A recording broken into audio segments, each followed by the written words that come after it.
And we're live on Instagram, and we're also live on Twitch, I think so. Let me check. Vous êtes en live.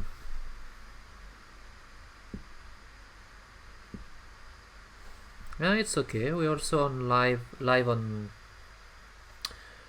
on Twitch. Hey, welcome back. Here we are.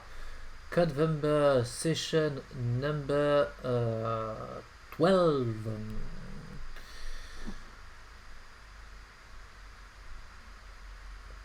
So, where was I?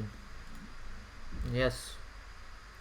So this is November session number 12. Let me just grab a little bit my thing to be able to see everything in the OBS studio. Okay. So yeah, yesterday I was working on this little guy here, which is basically a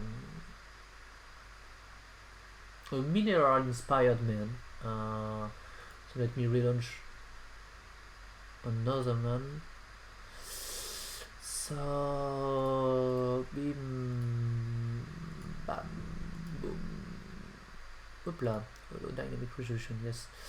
To export, no. Yeah, we have this, so no problem.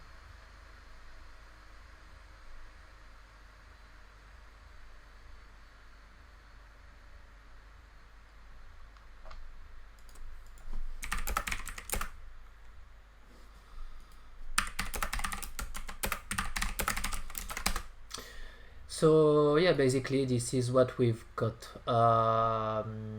We have this beautiful little man, mineral, a little bit of quartz, of copper, of gold, and I think it's one of my favorite.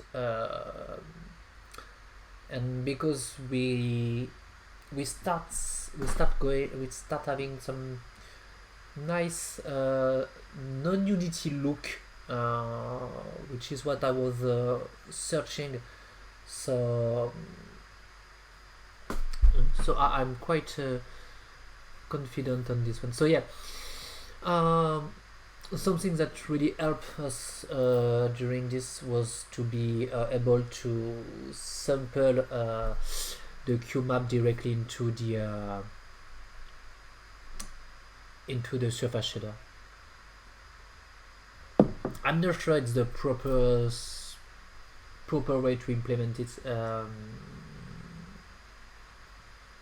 but yeah, we have the world reflection, so yeah, it might be the best way to implement it. So you have this nice reflection look, and this might be interesting. So yeah, what do we want to do tonight? I really don't know.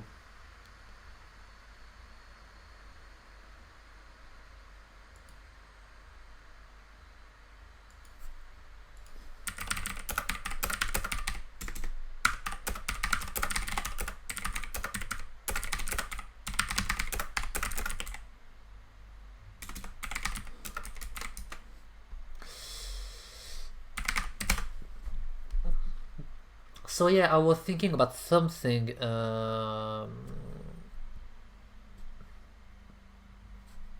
Yeah, it's Lucas Vongier. Let me show you on LinkedIn. I think this might be a good night for that. So let me just kill these parts. Okay. I think this might be a good night. So his name is Luca Vongier. Yes.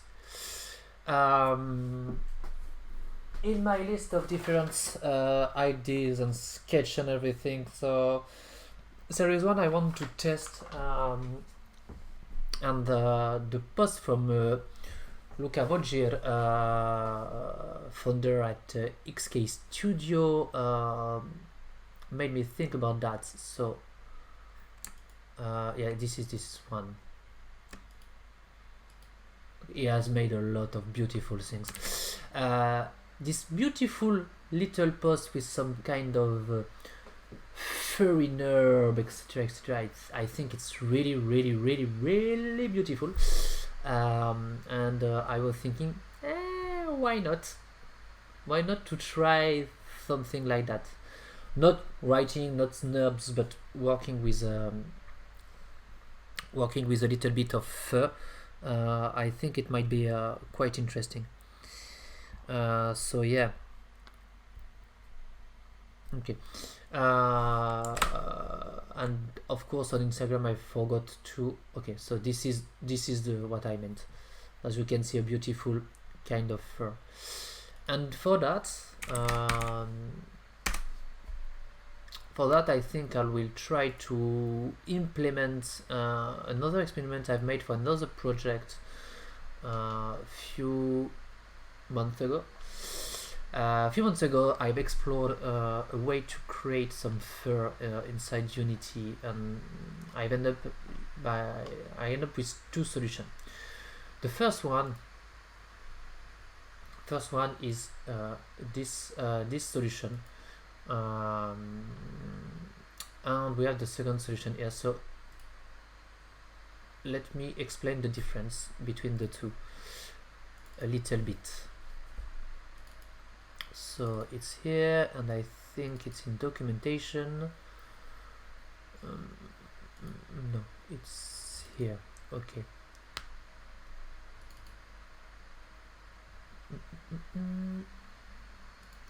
No. This is the visual prototype. Why do I don't have my elements? Maybe in documentation. Oh yeah, this is here.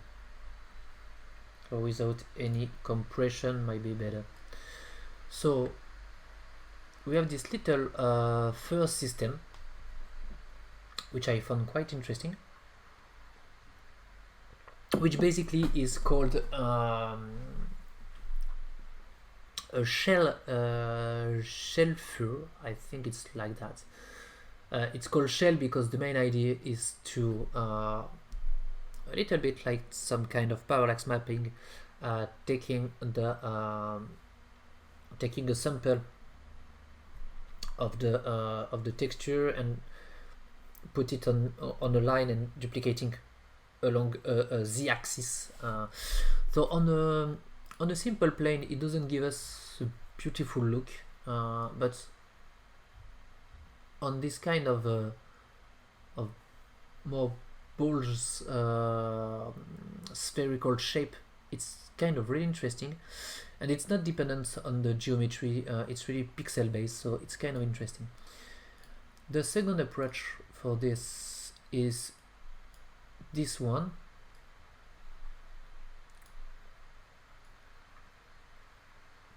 So this one is geometry based. It's literally not the same approach. It's basically working better on a flat surface, and it's rely on geometry shader, and the main idea is to instantiate some triangulate elements directly into the geometry shader. So you don't need to draw some vertices in the CPU side, but everything on the geometry stage you can draw a little triangle and a lot of little triangle, in fact, each per vertices, for example, and you can have this kind of new geometry, and this is really interesting because you can draw geometry directly into the shader. And something that's interesting with this kind of approach basically is the way that with this one you can basically cast shadow, which is not possible with the shell fur shader. I think I have a comparison. Yeah, this is basically the two compared together side by side. So it doesn't give us the same look. This one is more gamey, I think, but this one is really interesting. And for the one who's interested in this shader experiments, I found a good tutorials. This one, a fur shading in Unity 3D from Alan Zucconi, and if you don't know Alan, I really encourage you to follow him on Twitter. He has a lot of interesting course on Unity, a lot of interesting thread on Twitter, and he made a lot of good interview on YouTube. So everything is good from his side. Everything he's made was really good, and his last series was around cellular automata, and this is really interesting. And yeah, he made one of his first tutorial was this one, and it's available if you can unlock it using Patreon. You can simply Patreon him, and it's really a good tutorial, and I encourage you to do it. So that was for the introduction, and I think I want to go with this one, and for that I may have everything we need directly on my computer. So before that, we will prepare our little scene. I think it might be really beautiful, especially with some poppy color and the planar reflection on the ground. It might be something really interesting. I'm not sure how it will work, especially because I'm broadcasting on OBS Studio, so Unity plus OBS Studio plus the Fur shader. Not sure, but let's try. First of all, let's simply save our scene as our new scene, which is now the 11:12. Yay! We are nearly to the middle of this Codevember experiment. I think it would be Sunday. We would be at the middle of this experiment. Okay. As always, I think I will need something. I will need to rename everything. So we get rid of this. Okay. Perfect. And we will need some update on the scripts. So the controller and the GPU mesh controller.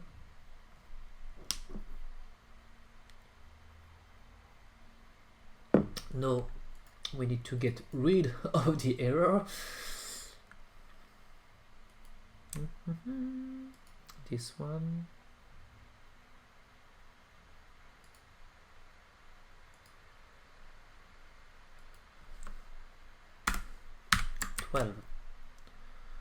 Okay. Oh, I forgot to put the code up. And 11. Okay. So controller and GPU mesh controller. Let's start with not a lot of instance. Let's start with 100.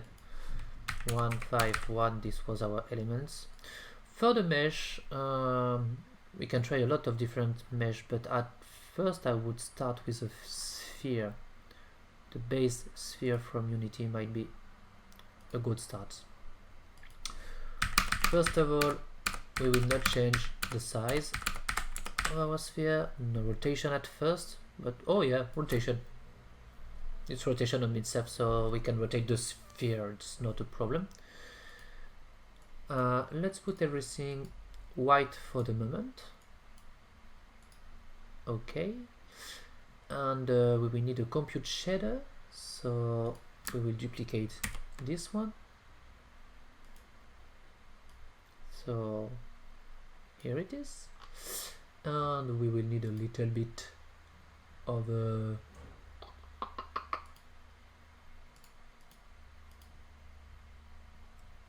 we need a material, so shader, and I think is this one. So okay, we'll basically change, I think, nearly all the material, but at first I will need to simply draw the base system without anything, so okay,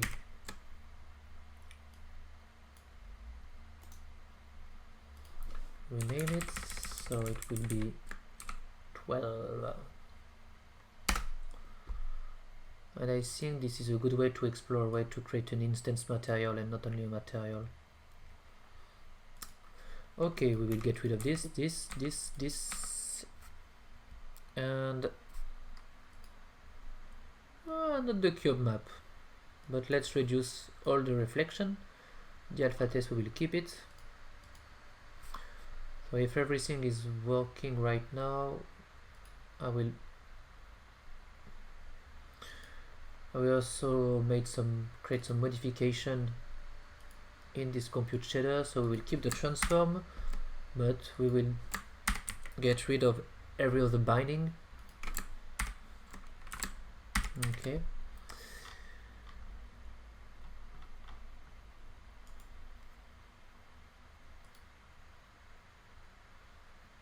So now we have a simple bubble man. Might be really interesting to have a big bubble man with some fur in it.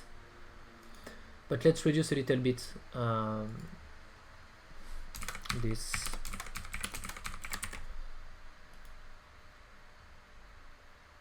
Okay, so this is our base.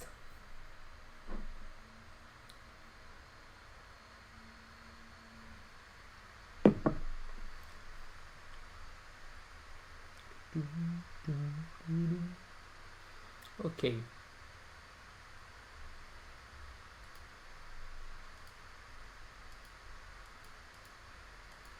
I love the way the ambient occlusion works. So this is the base system. Perfect. Do I have any elements to work with here? I'm not sure, but let's test. I think I have everything I want.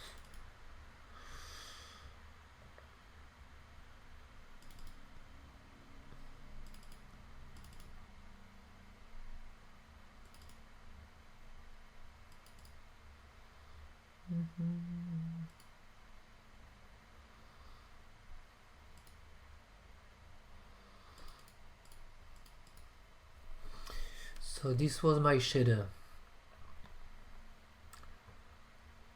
Okay.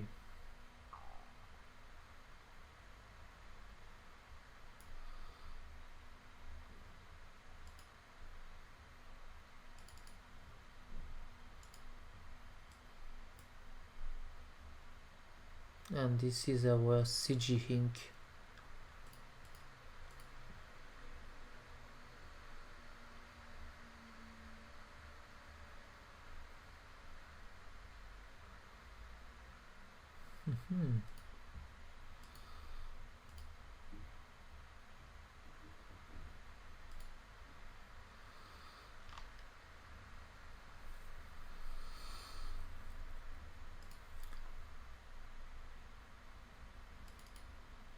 Then we have a texture. Okay. Let me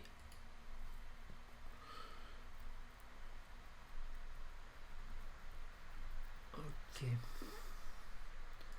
So we will need to change this shader, and we also, first of all, we will need, of course, need to change this. So this will be the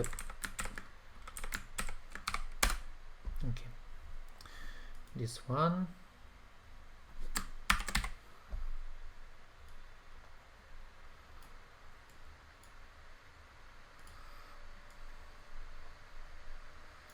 Let me put my other code on the elements. So we have different things.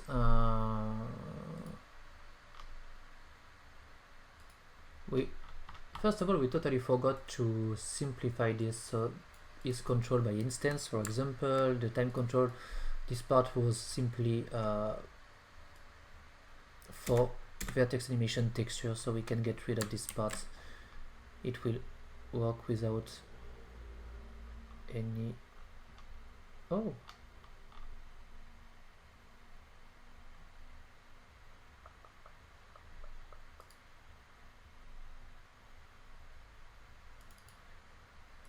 is this one we use the 06? Let's check the 06. It was this one, so if we keep this, it will be simpler to simply put everything here. Okay.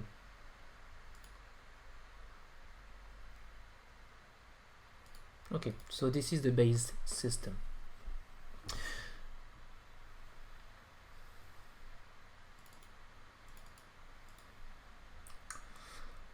So what do we need for that? Let's think a little bit about it.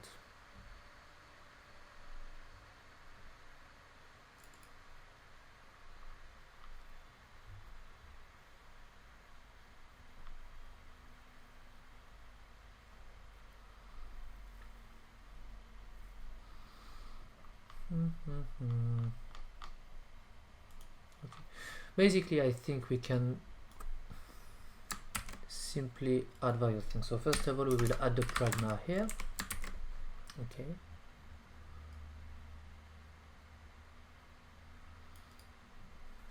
We have different things.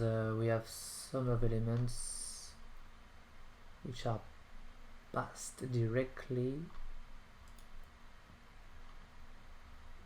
So basically, the main idea is to create some passes inside the shader. So let me show you how it works.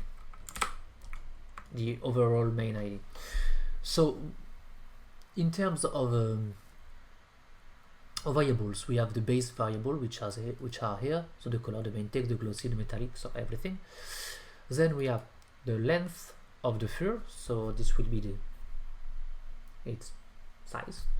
We have the cutoff because we want to using the alpha, we want to cut some parts of the texture based on the alpha.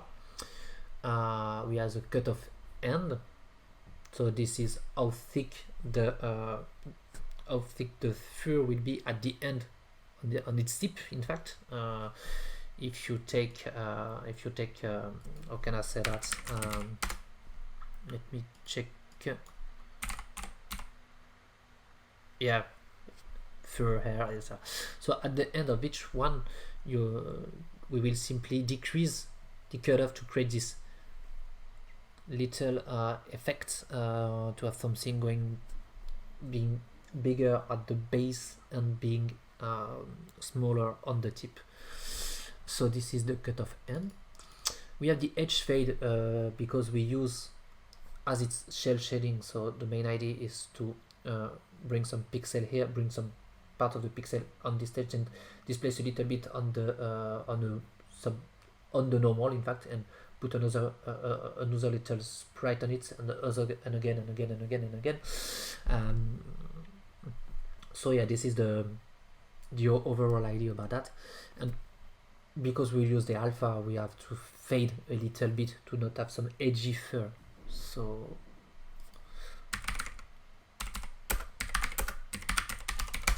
this is the main idea. Or you could see, basically this is, I think, the best way to explain it. So I said also this is the fur length. So the fur length variables define this. Okay, define the height.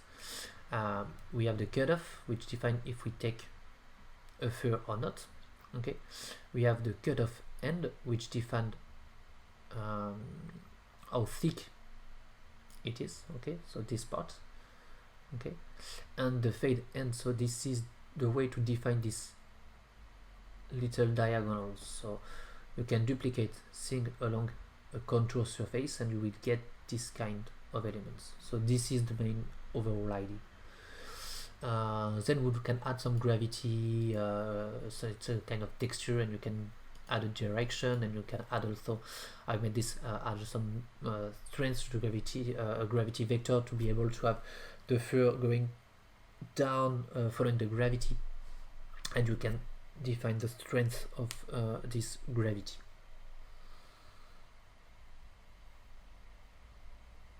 Oh, Joshua Davis is streaming at the same time.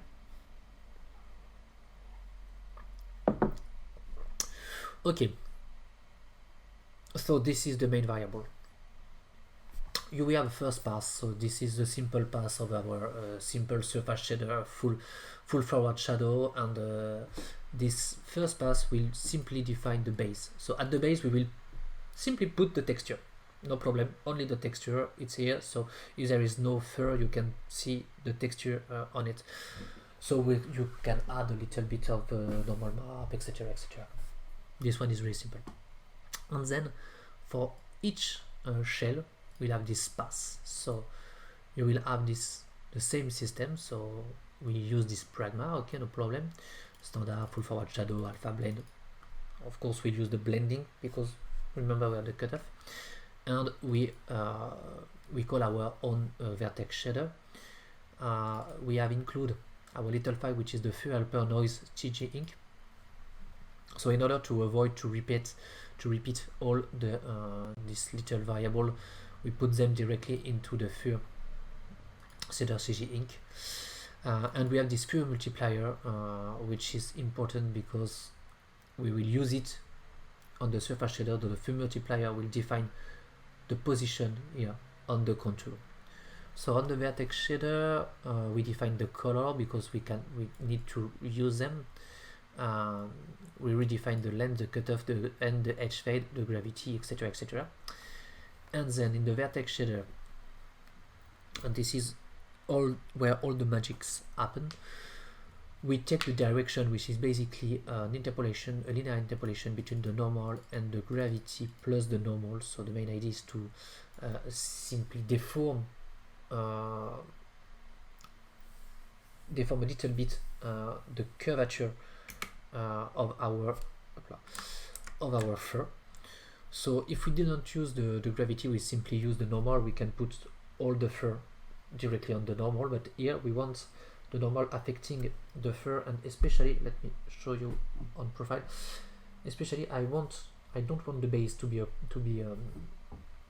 modified by the gravity. I want the tip to be more modified by the gravity than the base. So if I want something like that, okay, I will simply add more gravity to the tip than to the base, and to do that we will use simply this computation gravity multiplied by strength plus the normal minus multiplied by minus the gravity strength. Okay, so this is a way to interpolate linearly depending on the fur multiplier, which is, as I said, the fur multiplier, it's the simply the normal position on the contour. So you can see it like a stratification, so it would be 0, 0, 25, 0, 5, 0, 75, 1, which is the tip is 1. So then we need to define the UV, so it's a frag of the transforms text. So we will define the noise basically based on the this UV will help us to sample a noise value inside the texture in order to modify it with a wind, you know, some kind of wiggly element, and avoiding us to compute a noise every time, and we can displace the UV based on the time which is here. And then we apply a modification of our vertex. So okay, so we simply put the shape and we grow the shape every time. So we have the new vertex position, and we draw on it a little bit of element. So you can consider it as a sphere with as other sphere. Okay, we have some input here, so no problem. And now we have the surface shader. So the surface shader is basically the same things. Okay, no problem, but we will have a step for the alpha based on the cutoff and the cutoff end. So this is the step. We can also use a smooth step if you want something more smooth. Okay, so this is the O dot alpha, and I redefine. No, yeah, I multiply the alpha based on the position on the Fur multiplier. So this is the main overall idea, and it's really helped me to talk about that out loud, because it's helped me to reconsider everything and to see, okay, I need to implement this that way. So let's try. First of all, I will have to simply save everything. So okay, so this is our vertex shader. We will keep everything, but let's duplicate. So I duplicate the targets, I duplicate this element, so we will put my variable here. So these are some design variable, and these are our Fur variables. So okay, then as I said, everything goes here. So we can say fixed direction is equal to the linear interpolation between v dot normal and gravity multiplied by gravity. Let me put this 11 gravity strengths plus of course the normal. So this is v dot normal multiplied by this inverse, so multiplied by minus, so 1 minus this gravity strength, and this would be simply defined by the Fur multiplier. Okay, so this is the direction we need to fix. Then we will have a float 2. Let me put this here and keep the full. Okay, yeah. So then we have the UV. So this is the wind section.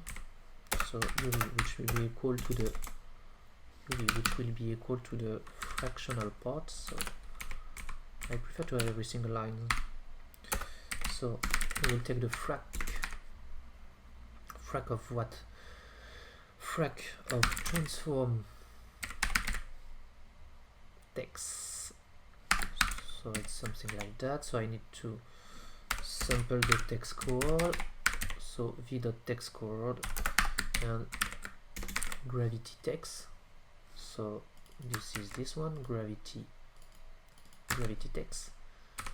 Okay, plus float 2. So now I need to displace a little bit the texture in order to have some animation. So I will use time.y and I can multiply by some random speed value,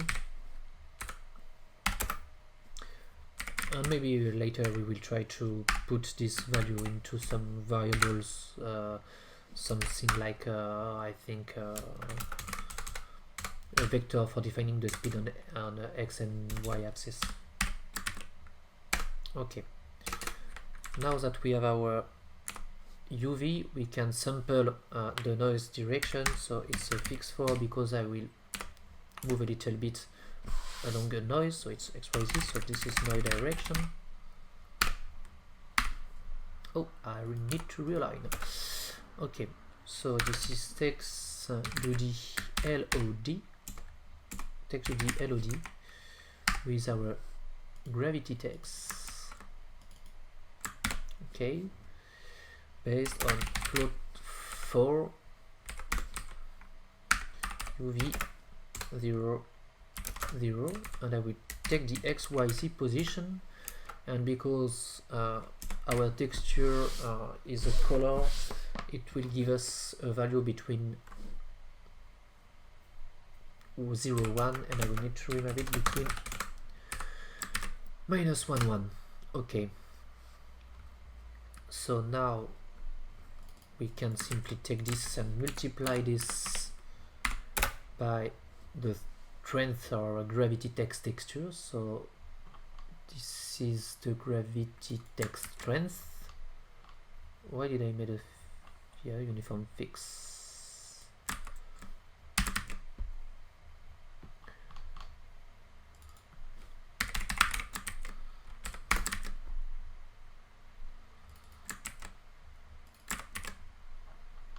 Okay, so here it is.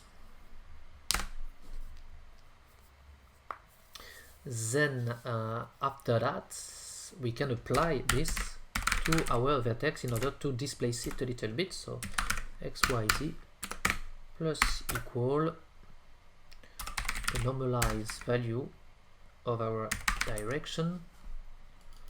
So we'll add the direction plus the noise direction, and as we need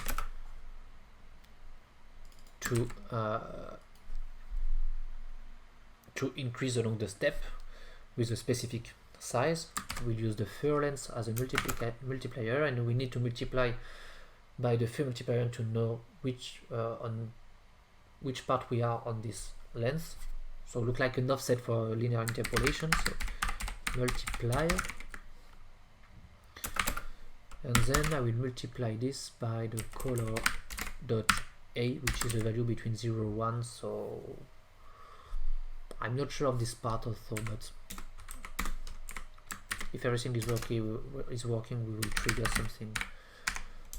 We'll try to tweak some of this. Then we will have an input, okay, which has of course a UV main text because we need to sample the texture. It has also a view direction. Okay, so view direction. And now we can create a void surf function using an input in and the in out surface output, which is basically the same as here. So okay, so in out surface output O.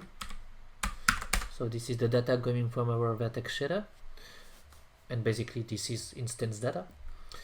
So first of all, we have a fixed for RGBA, which is equal to text UV of our main text using the in.uv main text as the UV coordinates, and we will multiplying by the color. Okay, then we can say O dot albedo can be equal to our RGB value multiplied by the O dot color dot RGB in dot color dot RGB. Okay, then we can put the same as always, so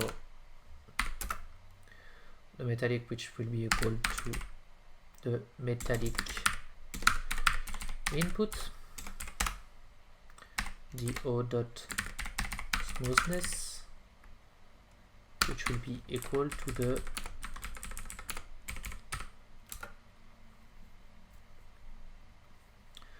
glossiness. I think we will try to rewrite everything here, so we will make some change on this little guy. So this is the basic system for a surface shader, so no problem here. Then we will define the alpha, which is O dot alpha, which is equal to a step of a linear interpolation of the cutoff based on the cutoff end, so and a fur multiplier. Okay, so this is the value we need to let based on the alpha of the texture. Okay, then float alpha will be equal to 1 minus the fur multiplier multiplied by himself. and alpha will be equal at himself plus the dot product of the view direction, so in dot view dir and o dot normal. This is a way to change the fade based on the direction in order to be able to fade some of the elements on the edge. I think it might be that. And based on the edge fade. Okay. And now we can say O dot alpha will be, of course, multiply by this alpha value. Okay, so this is basically our system for our shader. So now I can get rid of some of these things, okay, and we can try on the shader. So first of all, we get rid of the alpha test, and everything here we will keep. So this will be the main param, this will be the fur param. Okay, so as the main param we have the main parameter of a simple surface shader, and now we have the other. Okay,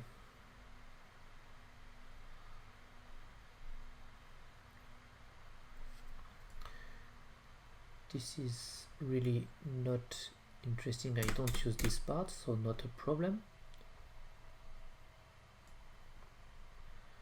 And in fact, I think I will simply copy paste the base, not everything, but I will change the tag, of course, because we are using now transparent. The pragma also. So I can change the input by simply keeping the main text for the moment. Of course, I can put just after that all the variables, so I can get rid of this part. In the pragma we use the full forward, but I don't need to redefine the vertex shader because we will use the based vertex shader from the surface shader. And I will simply put everything here. Oh, oops, did I forgot something? Yeah, I forgot something. Okay, so this is the based shader. I need to rename this here. Okay, and now I can change a little bit the system. So after the end CG, I can create a new pass. So for the new pass, it will be CG program. I will simply end the CG here, and now I will simply redefine the pragma. So the pragma is basically the same, so it will forward shadow, etc., etc. So we can keep this. So let's rewrite everything. So it will be a flag. So it's a surface shader. The name of the function is surf for the fragment shader. It's a standard one. Okay, it's full forward shadow, but this time we will use an alpha with a blending, and we redefine the vertex shader as a vert function from our file. Then I need to define the value, which is the fur multiplier. Okay, and this at first will be equal to 0, 1, and I will include our little file. So remember how we include this. So I've deleted the line, but I will need to include the path. So this is the path. Okay, so my script is in my Hopla. My vertex shader in the asset script util and something called vertex underscore 11 12.hlsl. Okay, so this is the first, so this is the pass 0, so it has the texture, and then I can simply adding some pass from 0 to 1 by simply augmenting the fur multiplier value. So I can say 0.2, 0.3, 0.4, 0.5, hopla, 0.5, 0.6, 0.7, 0.8, 0.9 and 1. So basically here we have 10 passes, but you can have a lot of more passes, so it will not be a problem.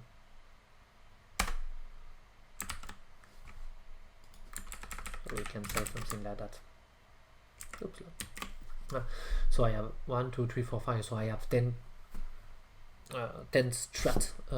10 elements of stratification in my first shader. And now I have a beautiful error, so I might be unexpected token.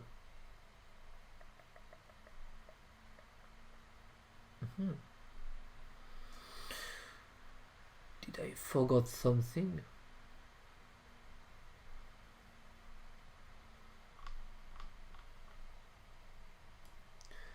Let me just check that I haven't made a mistake.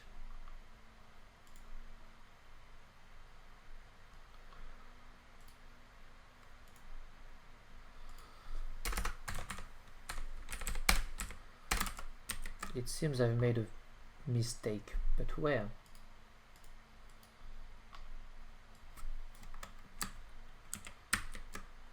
Because this might be enough, I think. Yeah, this one work. So after this NCG,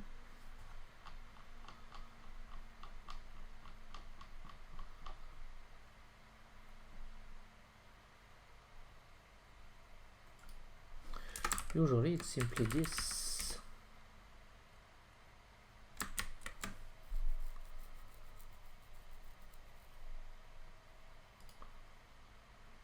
Custom failed to failed to open source at line 2.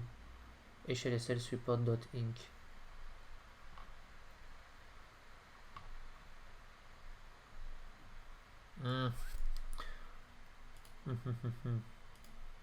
This is here.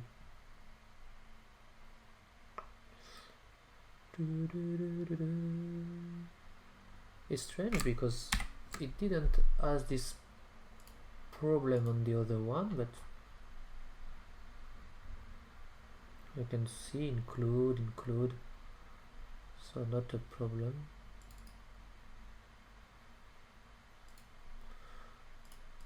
We're sharing the same folder, so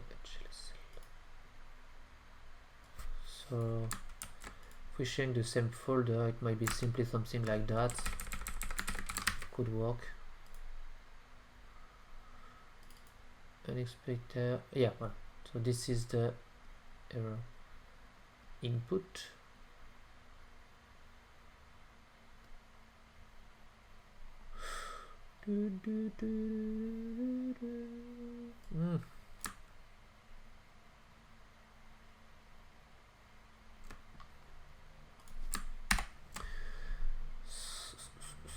Vertex, where are you?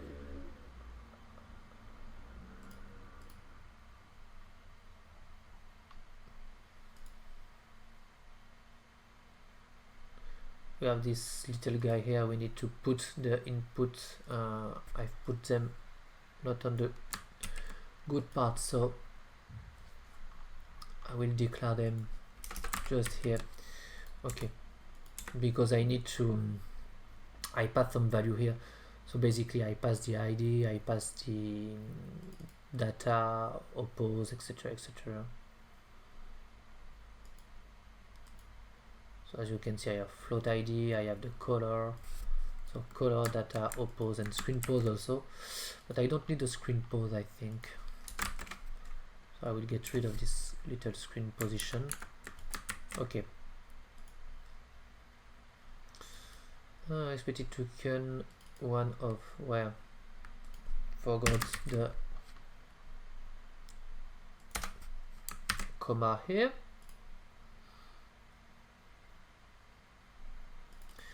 Identifier are RGB because I thought I called them RGB. Cut off.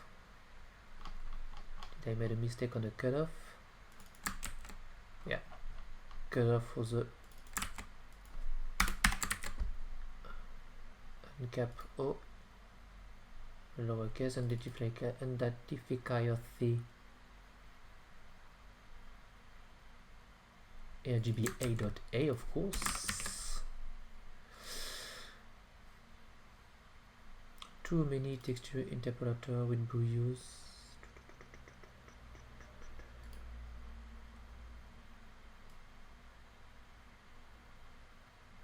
Pragma, yeah. Forgot to change here, it's Pragma 3.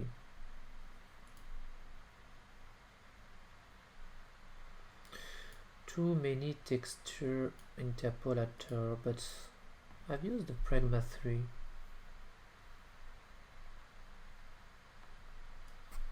We just here at the start of our system, so for forward, no problem.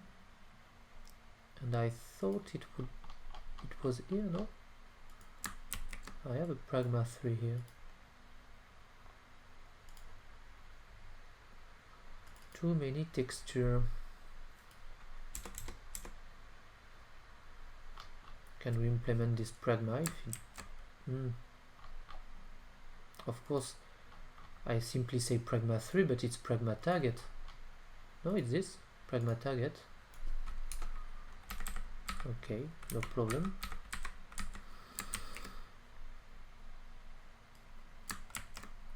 Let's use it.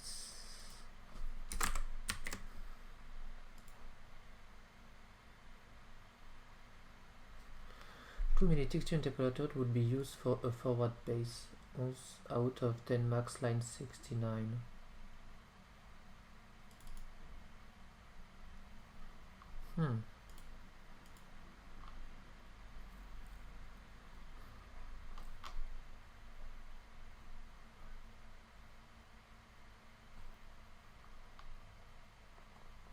This is quite strange. Too many texture interpolator would be used in forward line. Let me check.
Okay.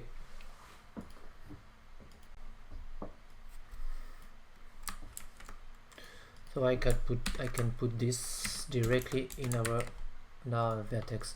I don't know why it's pragma 4.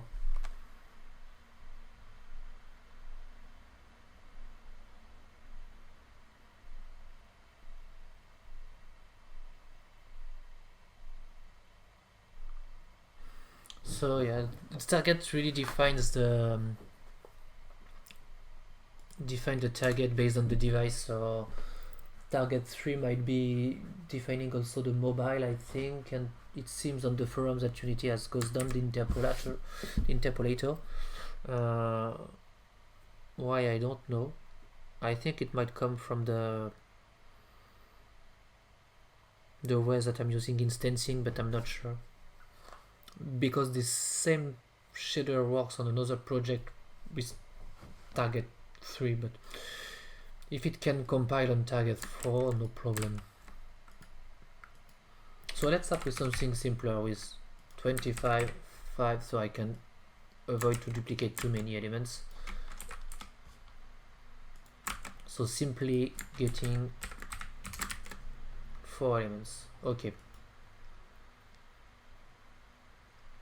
Too many interpolator. Why? I've redefined everything, so it might not be a problem.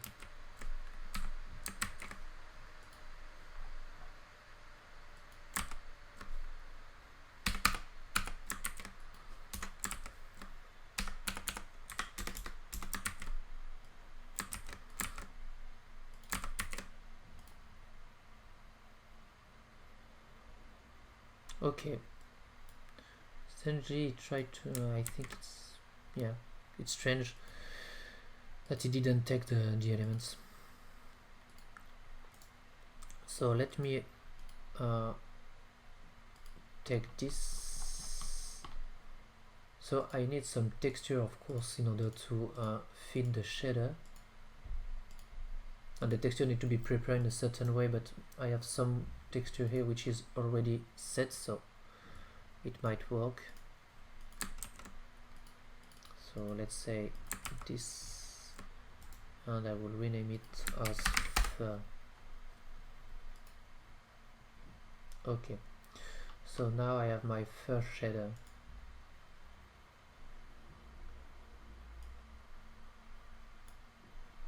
Okay.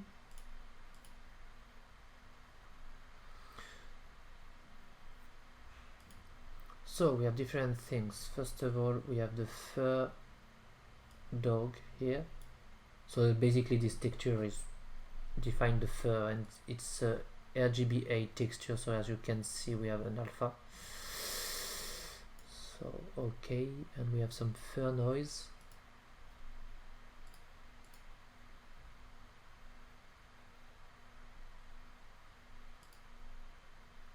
So the gravity might be here.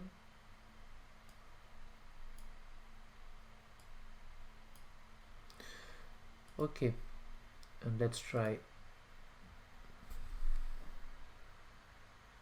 No problem. Setup missing implementation at line 82.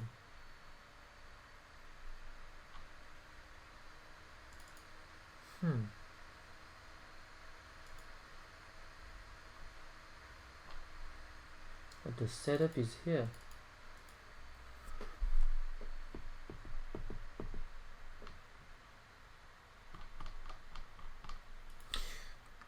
Let me rename this as a CG ink.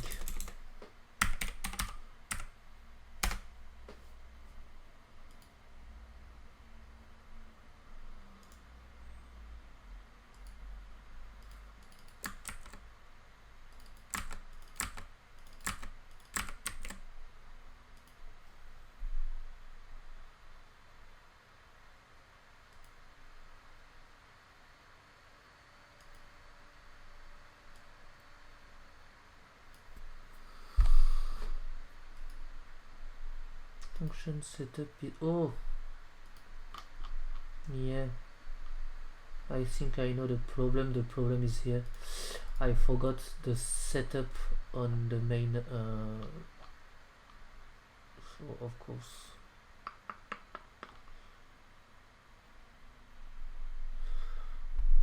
How can I simply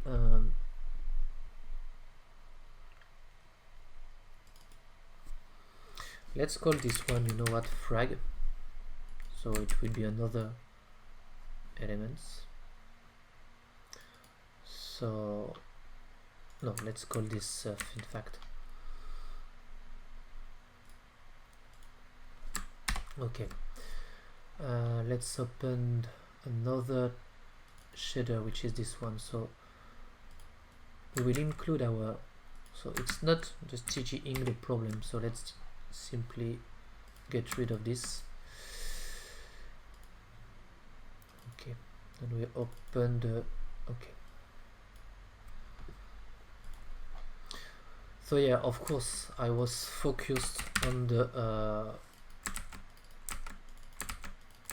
I'm not focused on the stratification, but not on the first pass, which is this one. So I need to include, of course, and now I can get rid of this input.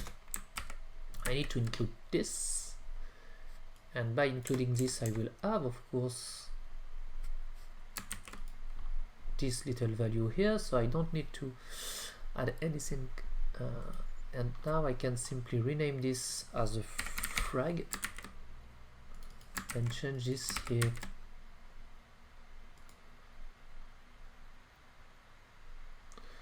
No matching possible. What? Why now? Fair multiplier. Ah yeah, of course. In the vertex I can now, and need to now define the fair multiplier, so it is here. So let's define it as 0.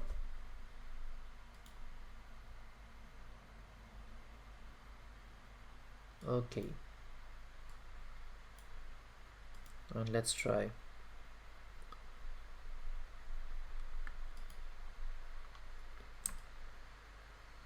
Okay,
let's try to add a little bit.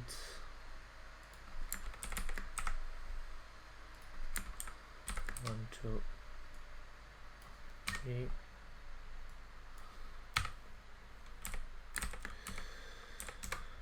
4.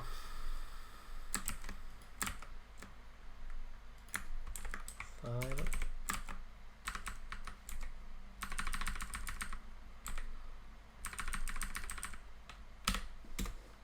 6. 7. 8. 9.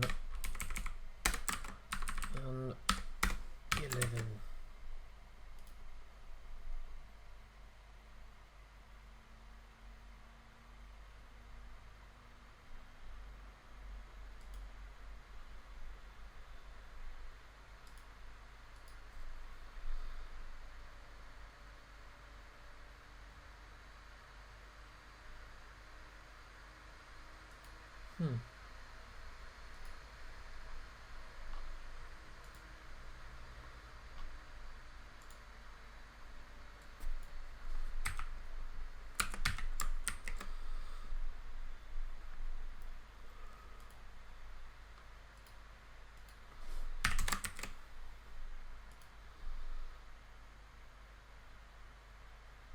Yeah, as you can see, we can see a little bit.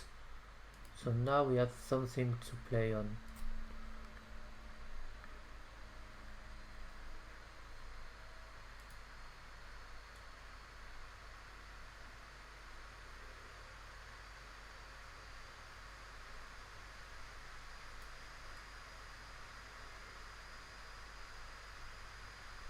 Yeah, you can see it here. You can see now the... So basically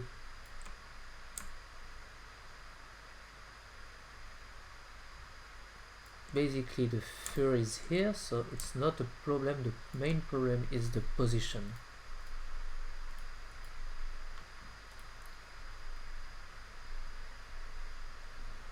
So this is the main problem.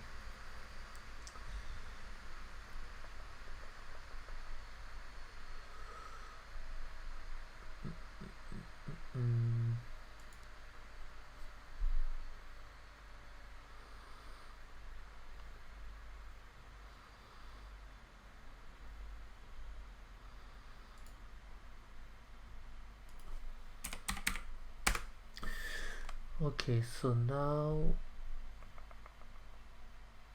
I think it's the negative body. Can find something inside it.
This could be this, in fact, in the vertex.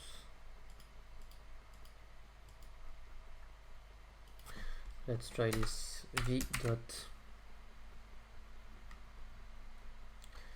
vertex. Let's try this. I'm not sure about this one, but could simply use this, taking this, multiplying by the vertex.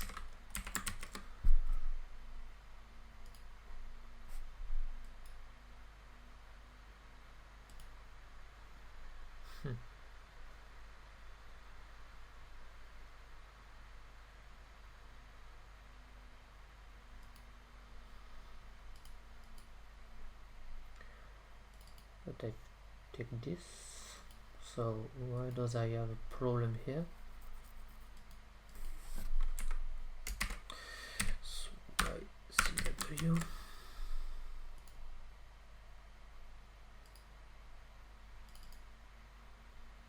Of course, it's a vertex. It's v dot vertex.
So that might be the problem. It says that need to be, it said for the instance it's in the local space, so I need to multiply this object toward to the vertex. So dot float for vertex dot xyz1.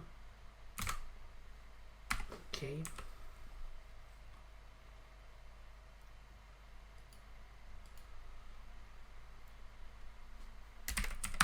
xyz and dot xyz. Okay. Then I change this.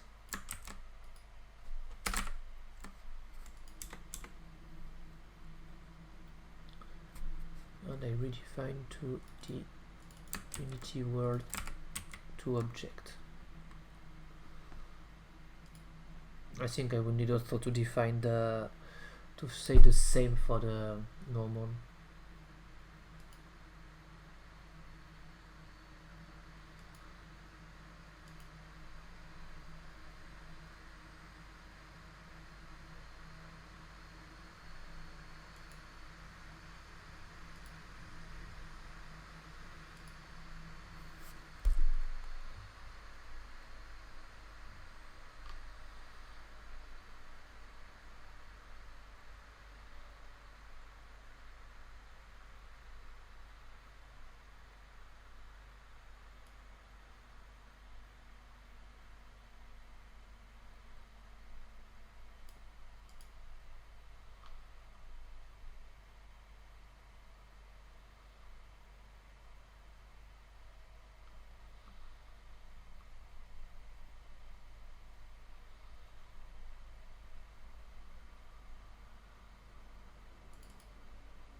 Okay, let's say 3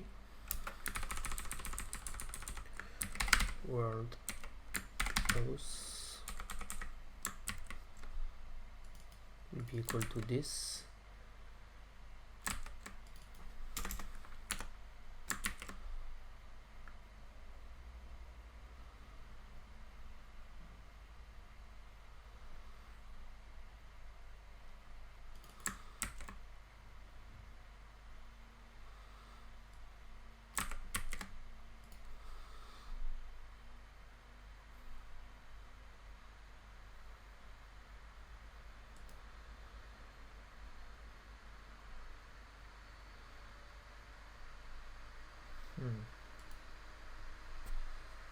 I have this, but it's not on the proper position. So why?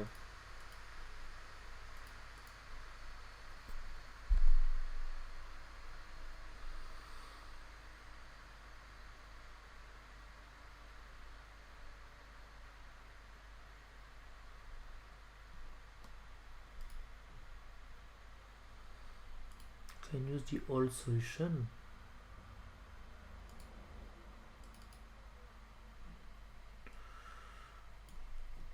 I have an old solution, which is this one.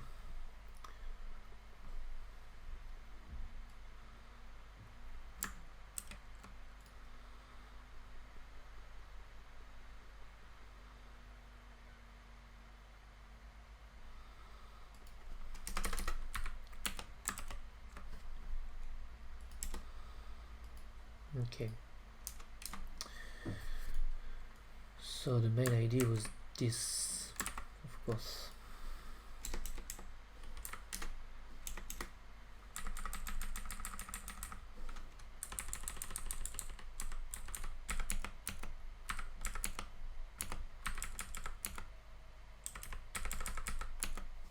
So I've take the properties dot instance ID, so this is unit instance ID, of course, and we have each element rt rot and smat, so rt rot and smat, no problem.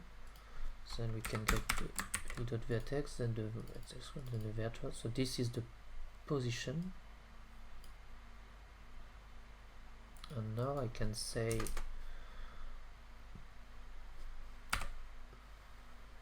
v.vertex.xyz would be equal to pose plus this. Okay, let's try this part.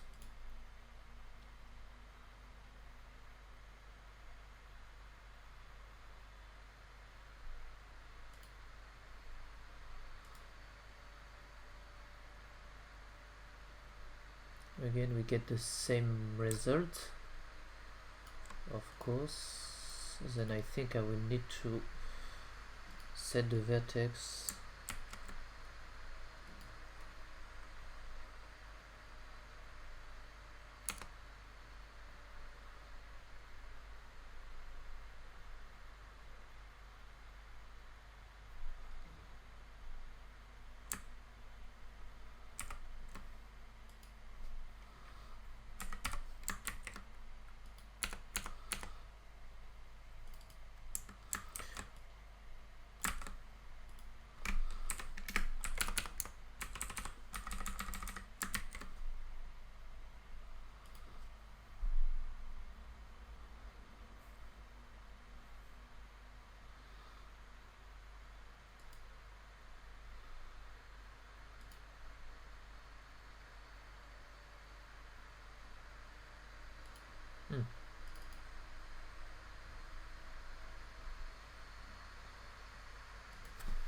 of xyz.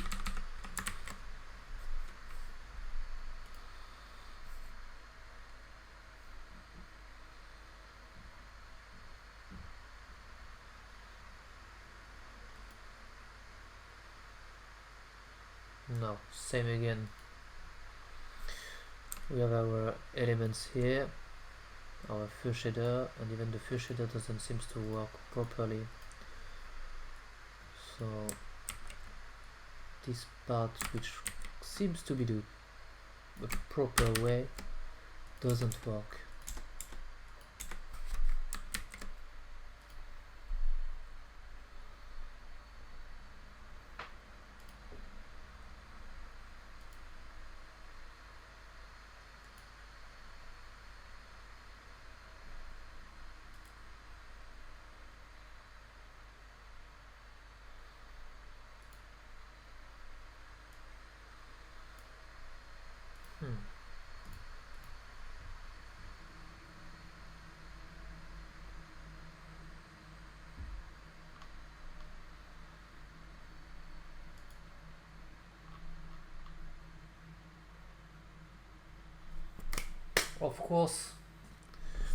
Of course, we've made a mistake. Of course, it's not come this. So let's change this part. Okay, and let's keep everything we've made so far here. I don't get in this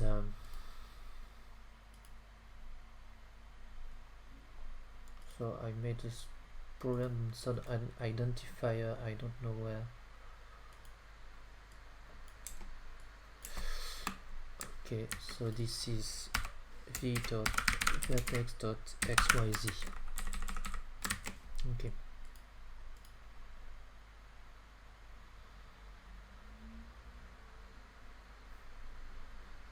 Okay. So basically, I think my mistake was here. I forgot to enable the option for the GPU instance. So let's define this little guy here. Okay, let's clean a little bit again our shader.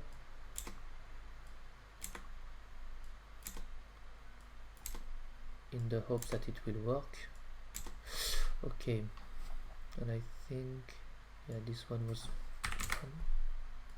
okay. And because I haven't defined the instancing option, I don't pass on the setup function, so the matrices are not set up.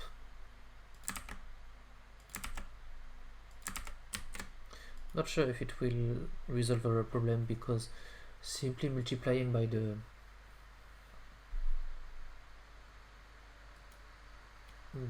matrices would work.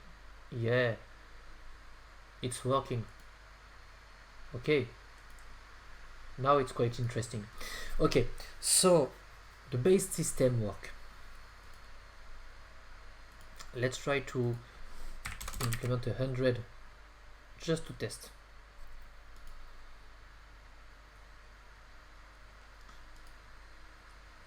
Yeah, it's working, and we have a little guy with a little fur. So as you can see, we can add more length.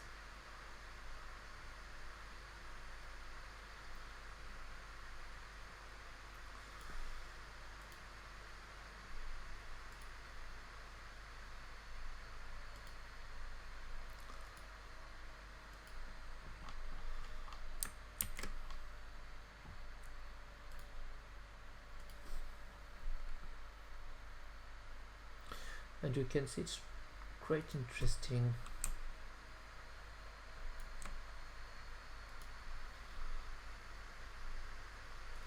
So we can have the cutoff, we have the end of the cutoff,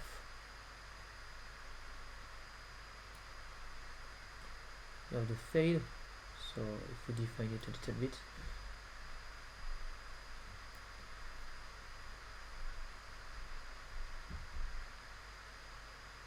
there is this dark area, and I'm not sure about this, but might come from the point light, I think. Yeah, the point light is adding some. Does the point light adding some? No.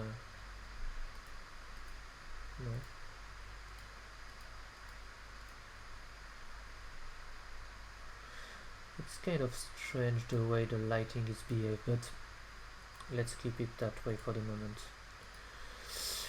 Okay.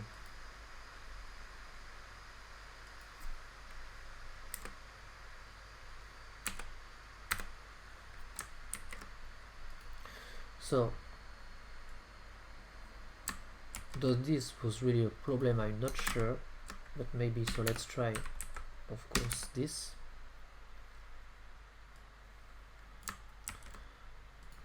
Because it seems to have a problem when you use instancing with the text modifier. So just want to try this part.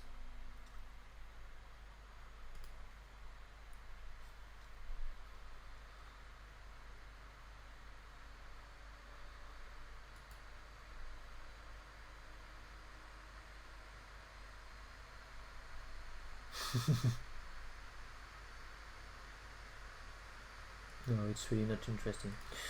Okay.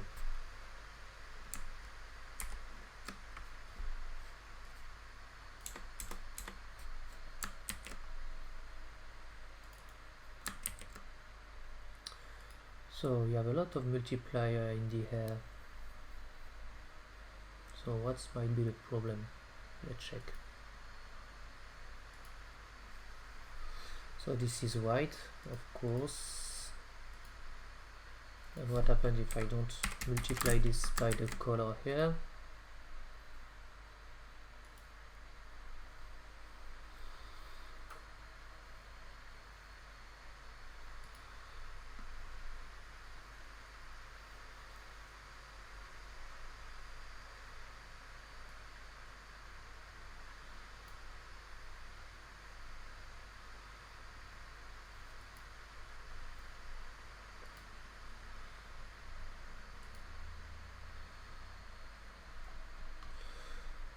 So I was disabling some part of it, so it was not the problem from the texture.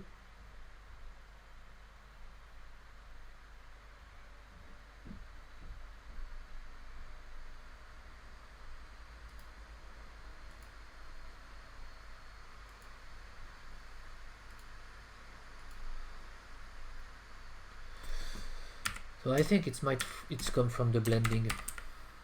So alpha blend in Unity.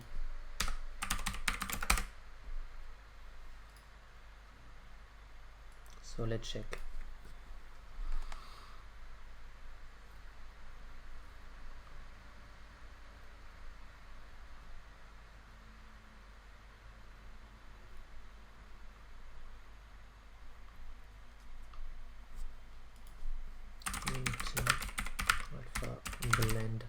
So it's different kind of blending in the tag. VT shader alpha blend.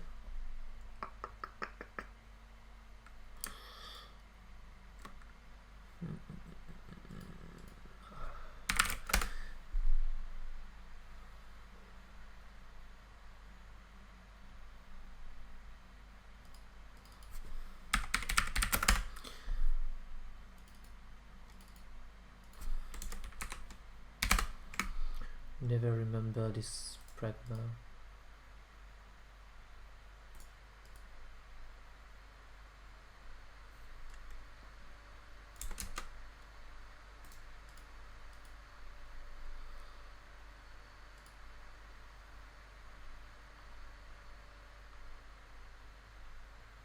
Optional parameter. Okay. Surface, surface, blindfong, standard Lambert, blindfong, alpha, alpha auto.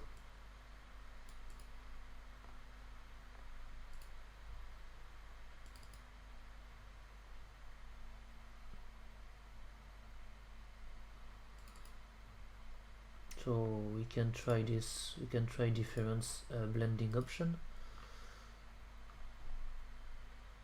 So let's modify the blend.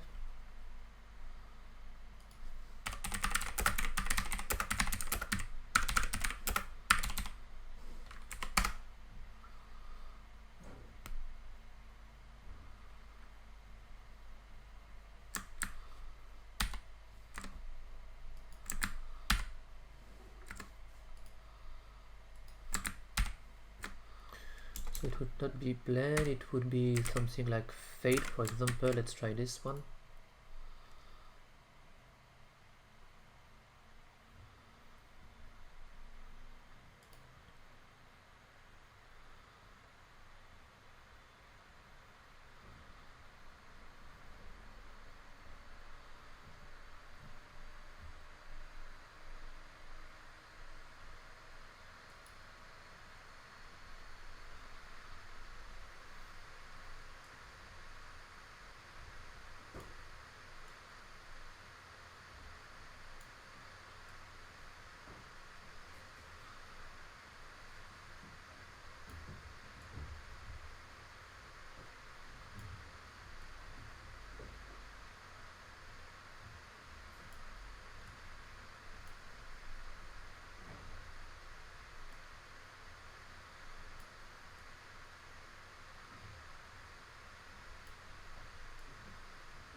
Okay.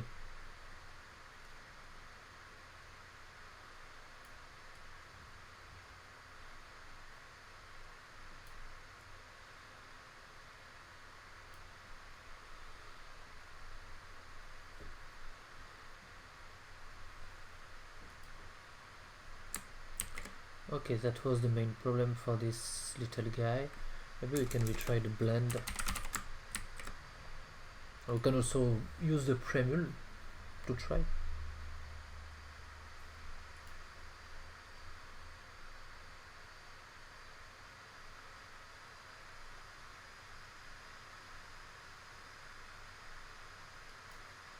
Okay.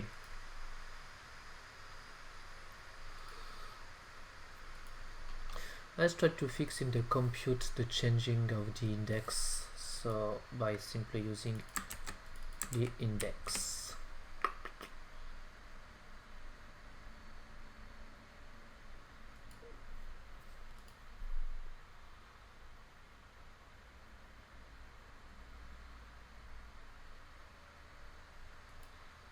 Okay.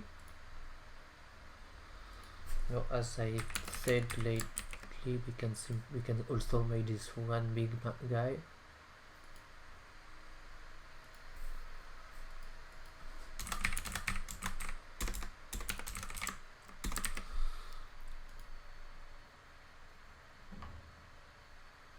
We can still see a little bit of the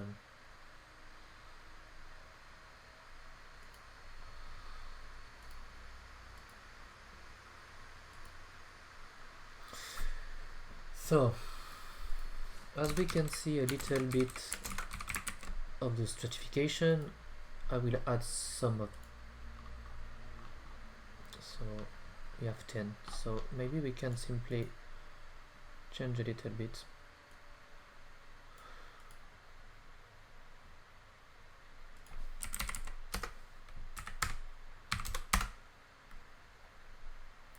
Something like that. So let's say for example 0.5,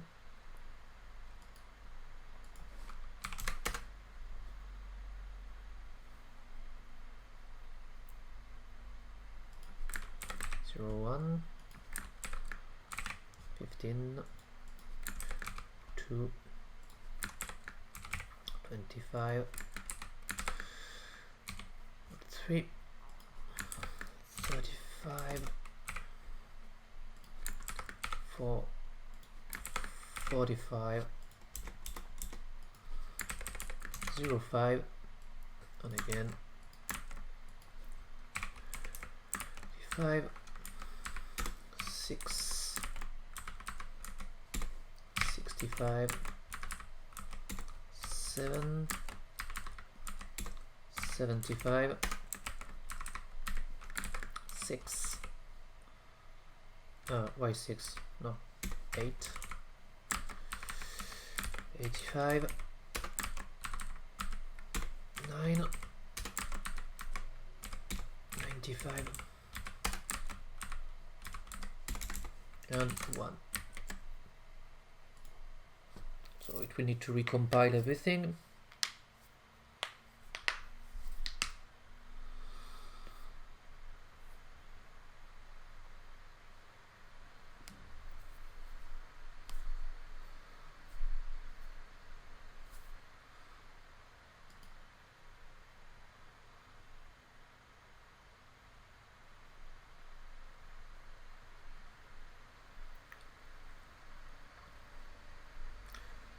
So now it's smoother.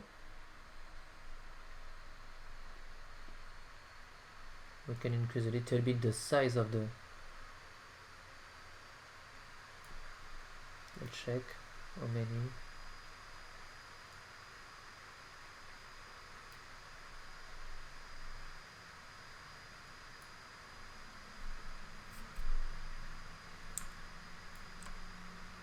Okay.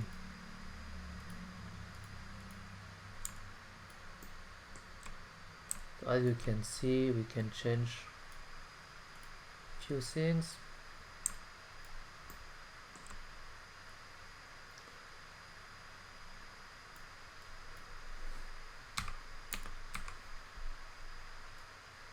Want morpher, we can simply, it's not perfect this one.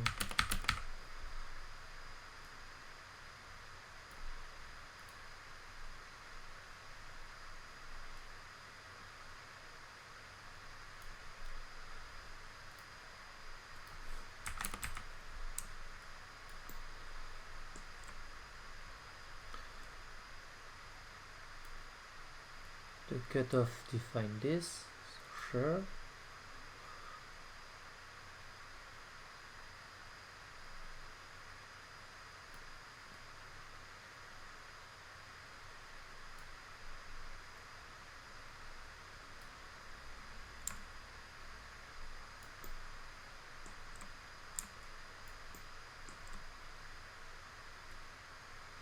We have the gravity, as you can see it's applied, but the gravity we can simply forth a little bit.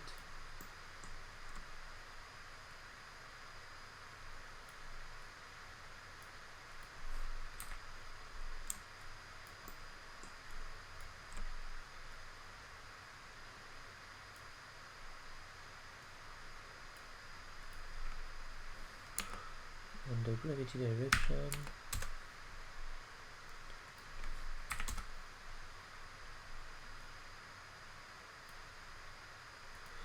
Let's try to fix our little guy and try to debug everything. So it was neopause.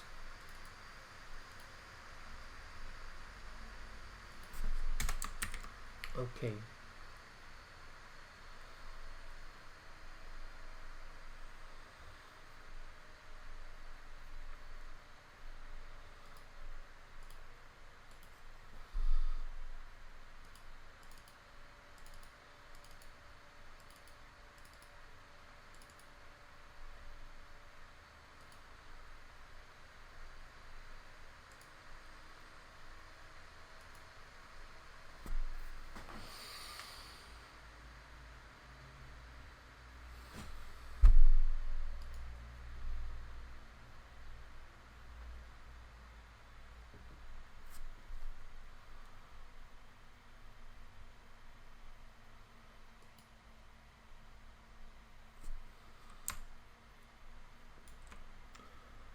So where is our element? So this is the gravity.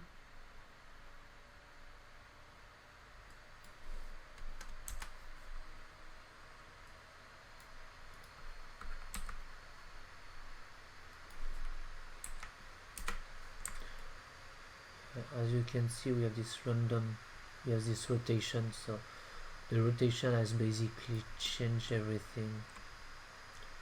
So if I want to change a little bit the gravity,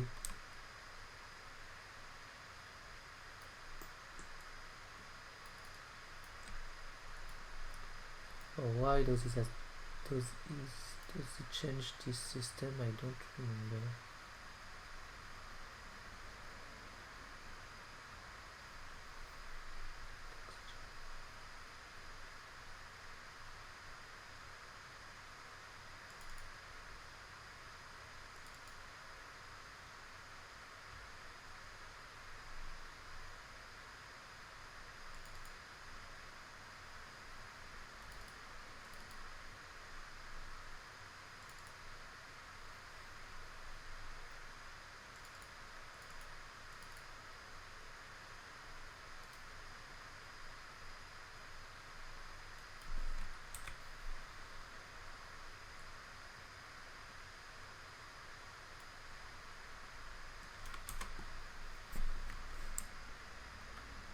So this is without gravity.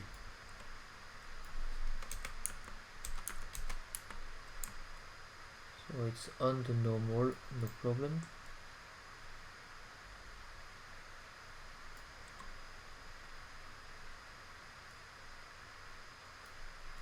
And if I want to put some gravity on it, as you can see, it doesn't seems to be on the same direction.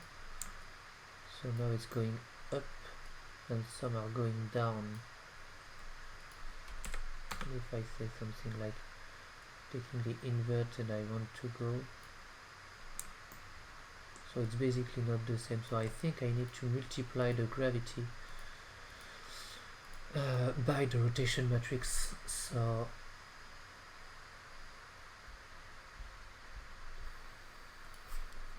something like that. So we would say something like float for gravity is equal to this, and then I would say this is equal to the multiplication of property get rot math and the gravity. So this could be a solution.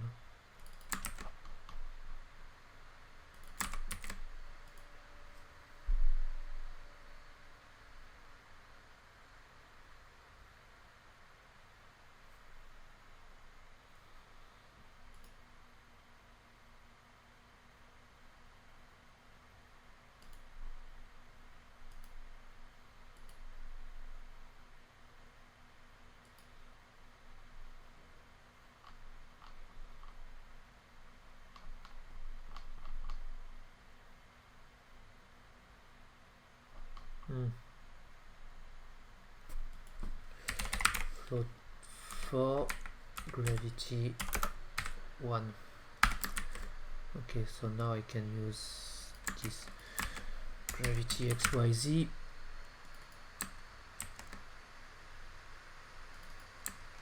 we use another place or not? But it's in the same, in the only place we use this.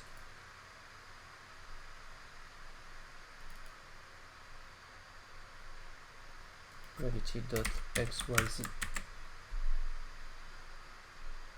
It's a float for.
Which one is one? I'm quite disturbed by the so I have G strength and the gravity tech strength. Yeah, it's more like the G strength in fact.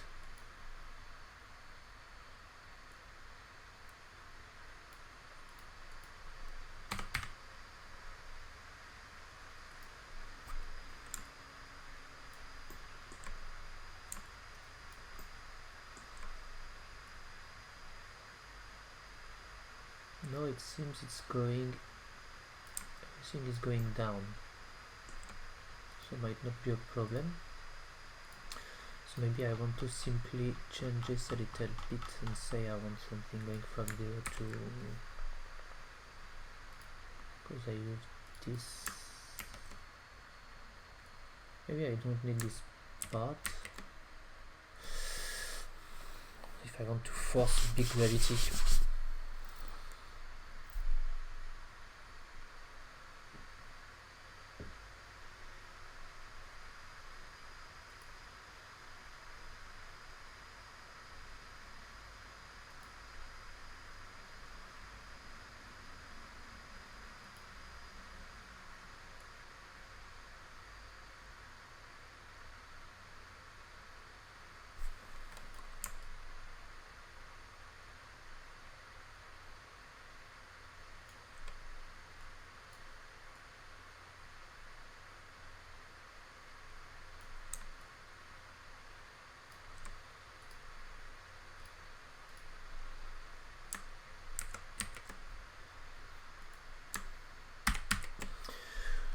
I'm really not sure about this part, but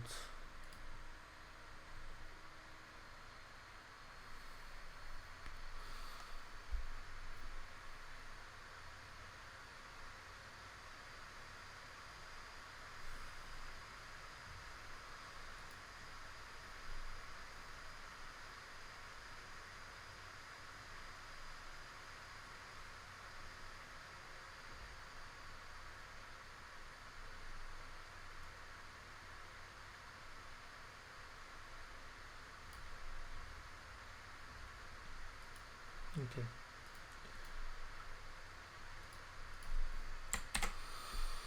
Let's get our Mixamory controller here and try to say something.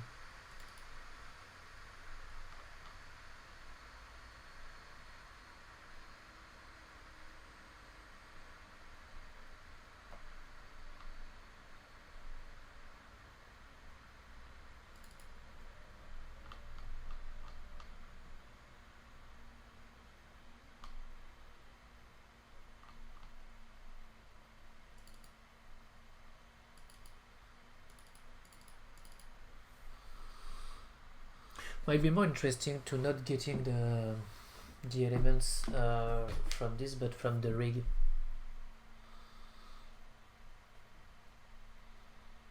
I'm a bit concerned about the rig because I'm binding here a float 3, but I could bind a float 4 in fact. Is it just that? I can simply say this is a float 4.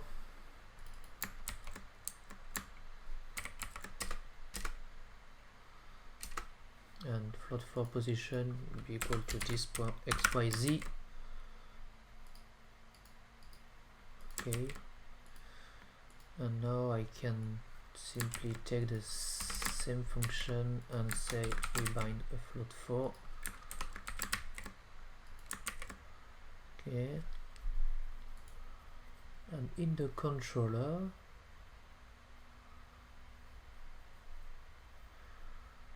we bind from the controller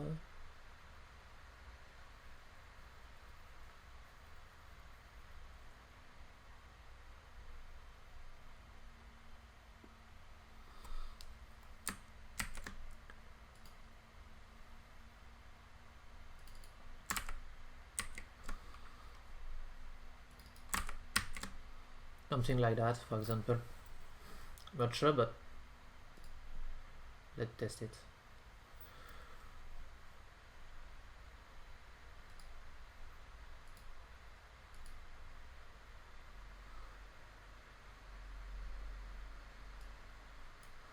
and X was out of range because I haven't computed this. Is that? Yeah.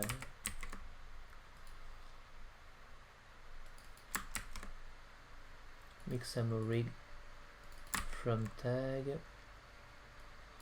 and this is the same here. I need to compute it, so I can simply get rid of this.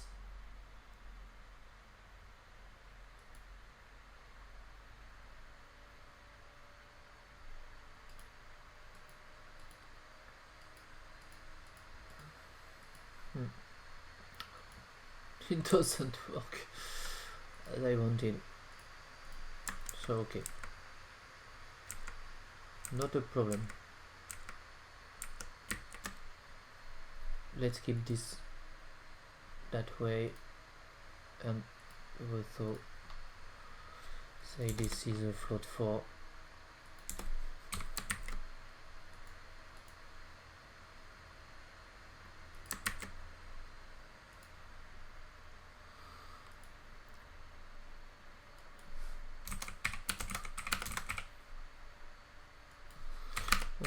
One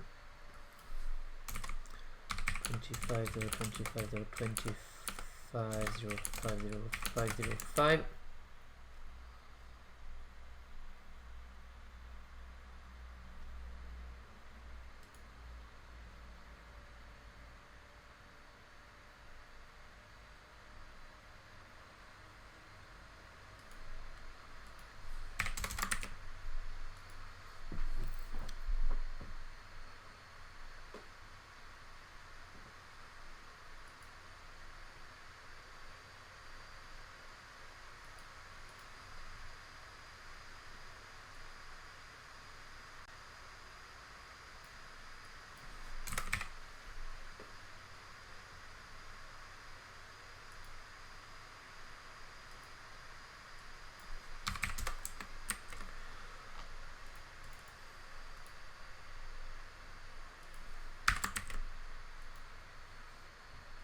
That's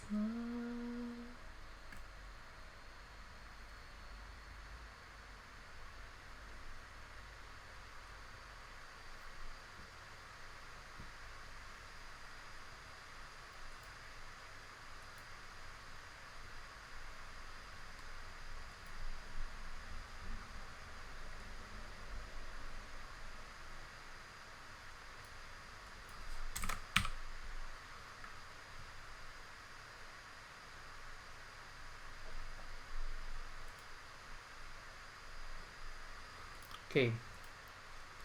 Let's continue our shader.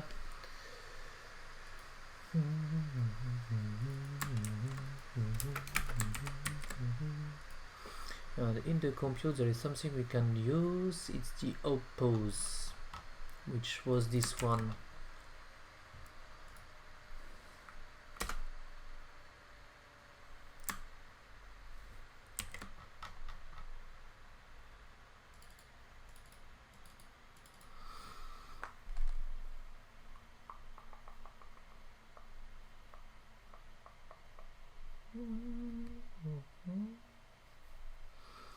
Let me check. In the oppose, we will simply put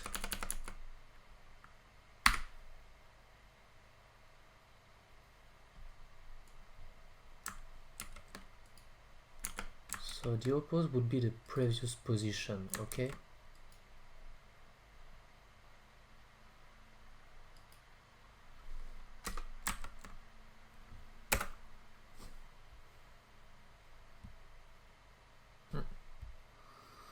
The stream has crashed on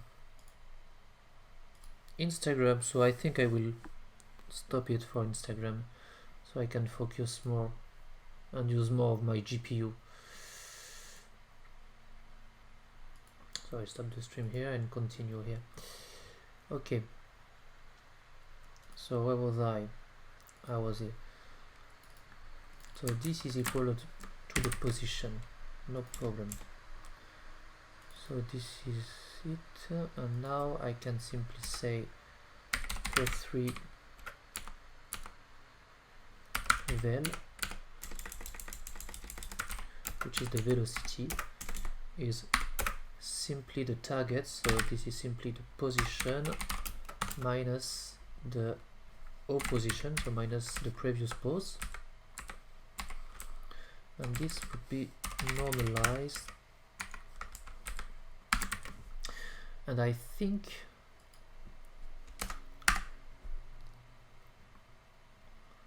I would need to say that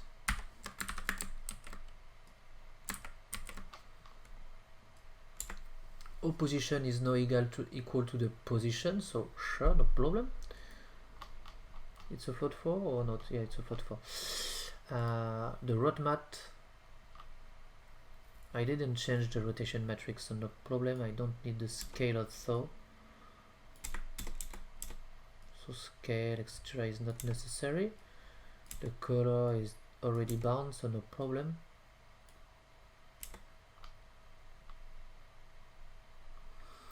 And what we could change is simply set. So we create a new transform, which is transform vel, which would be a matrix, and I will simply set that property.oscmat, so I will put this velocity directly into that one, and I could be able to directly get this from here.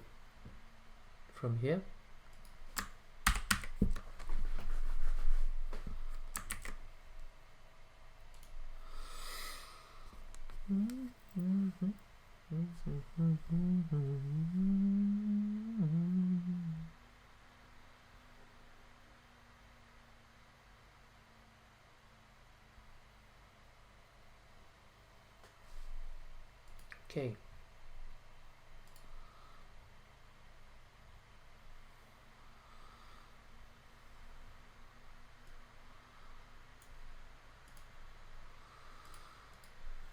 So this part is not necessary, as we saw. So okay, no problem.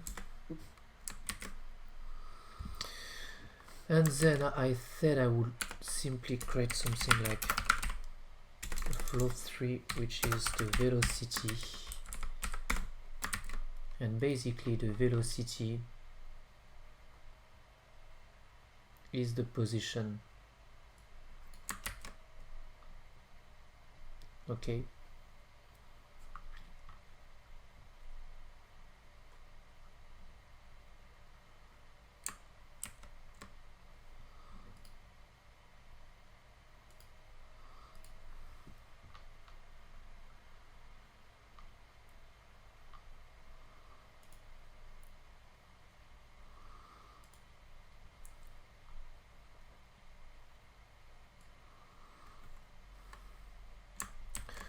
So in the shader here, I could say that vel is equal to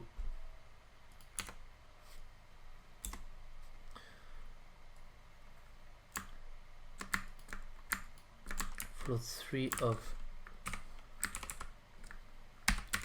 OSS mat. So this is basically our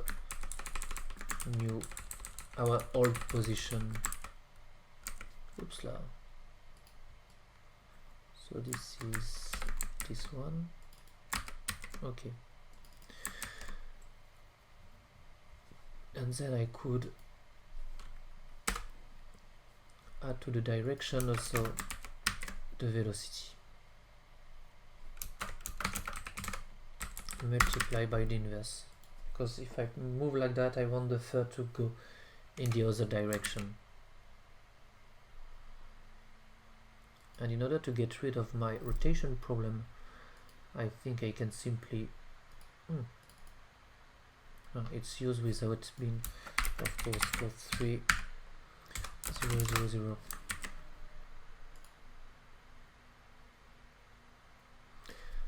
And I can try to disable the rotation to see if it's change anything, especially under gravity.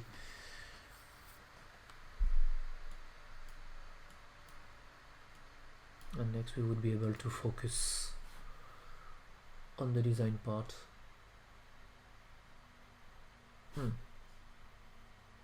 Identifier property, because I think I forgot the underscore, no? Yeah, forgot the underscore. So it's property, property, property. I can simply say that like that. So I could see everything in line.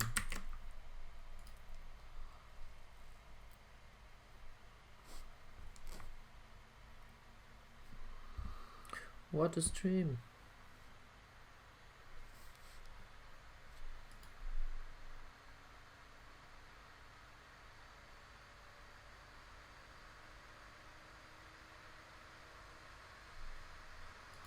So now, as you can see, it's moving.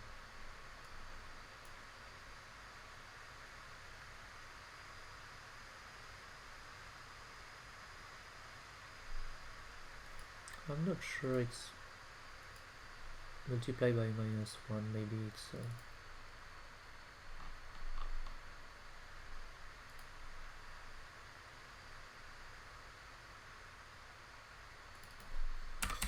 let's add a black value for the noise, because if it doesn't have a noise texture, it's multiplied by 1, so everything is messed up.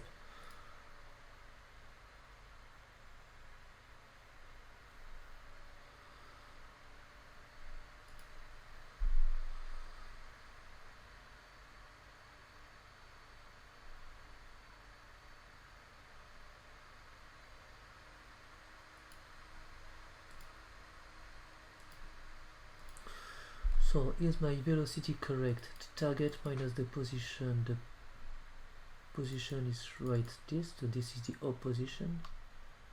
And I reset this position here, so it might not be a problem here.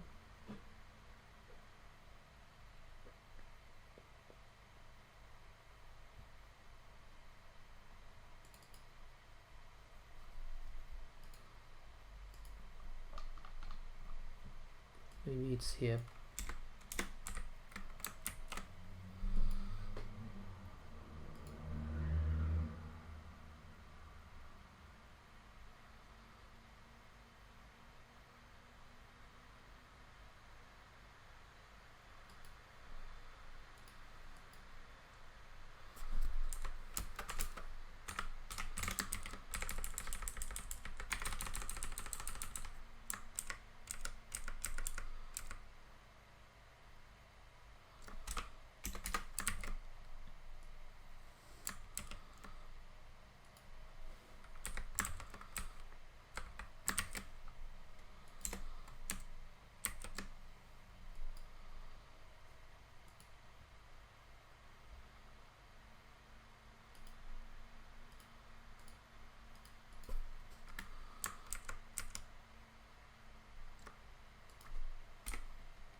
Oh, it has the correct position, so we need to say this. We need to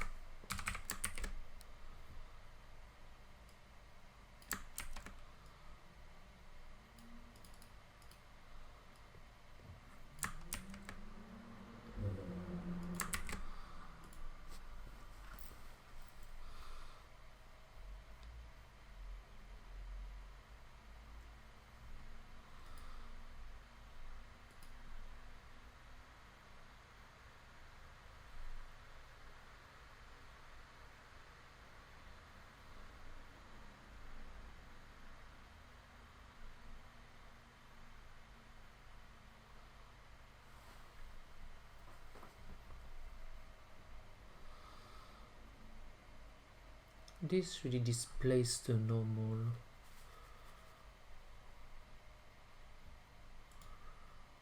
But I think I will need to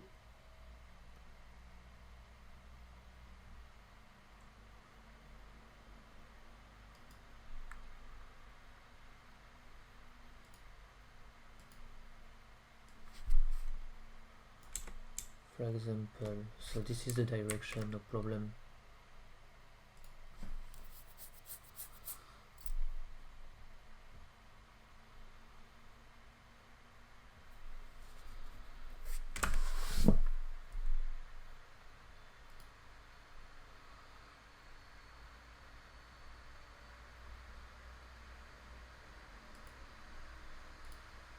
Okay,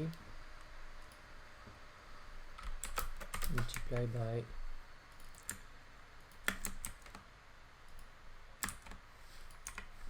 one minus this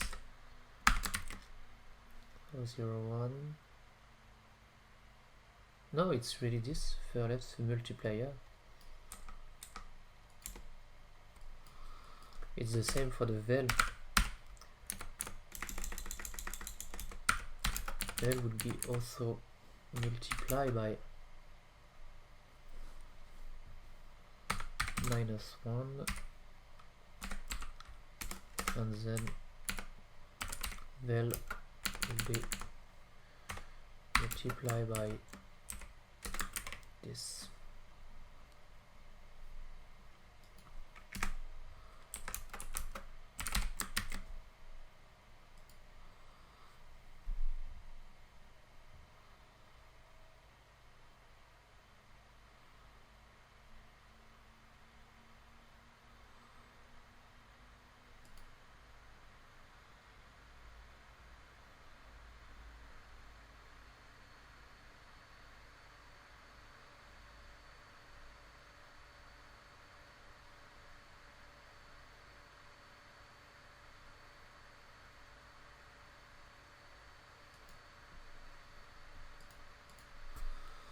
And then vel will be multiplied by the vel strength, which is a variable will be add.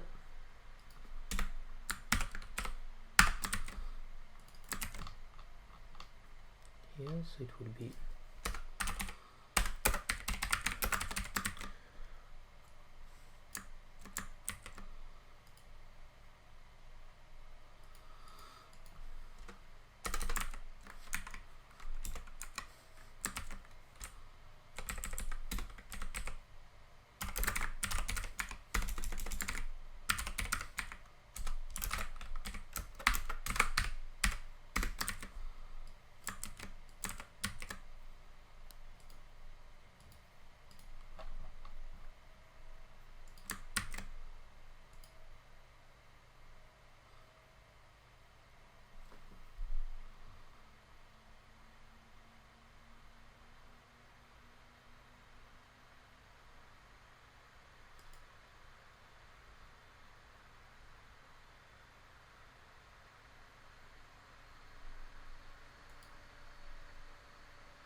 okay.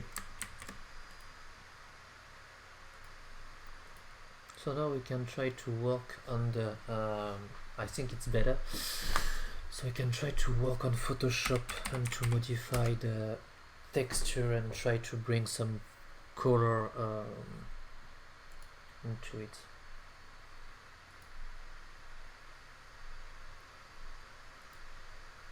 So the way to do that would be, I think, to create a new texture. So how does this work?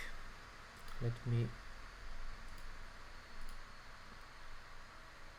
get this little texture and I think I have a Photoshop file here. Okay, and basically it has an alpha, which is this one, which can define the way the texture are the elements are growing, in fact. So this is the main idea. So let's go back here. So as you can see, there is some place where we will not see any fur, so because we have a lot of dark here. So this is the black and white image. We have also this one.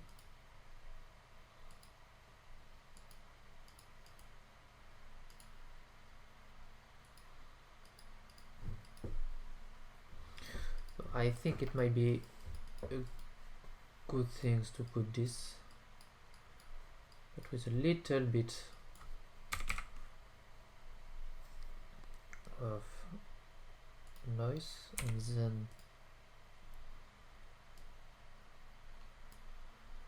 where is my, oh, it's here. Okay,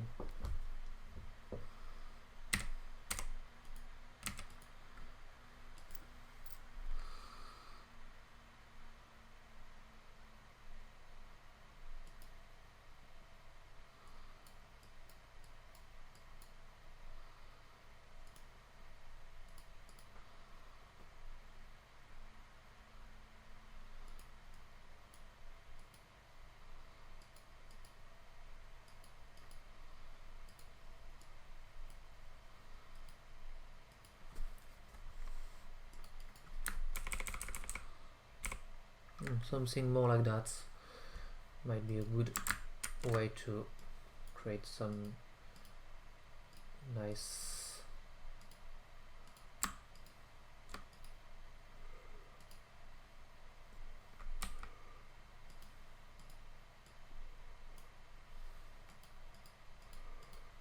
so let's try this one,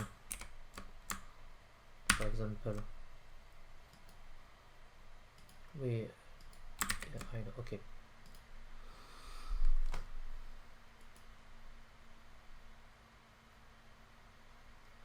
And as you can see, we can see more fur now, but also we can see with a lot of unbeautiful blending.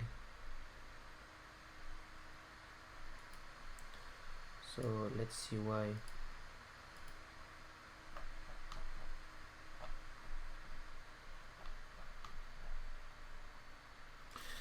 Go back to the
Okay, go back to the blend mode, to classic one.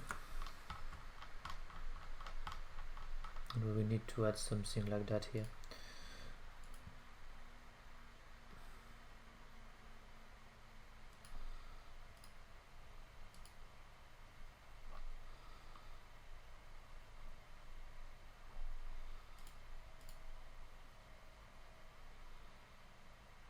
I think this is the same here.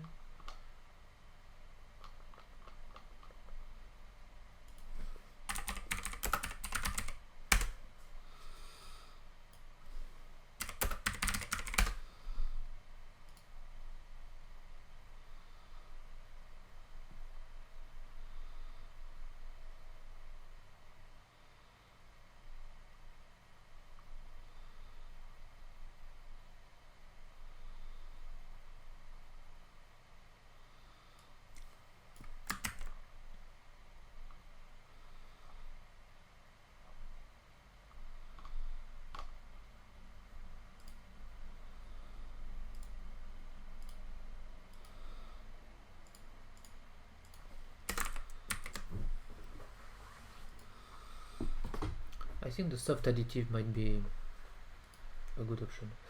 So yeah, this one was not perfect, but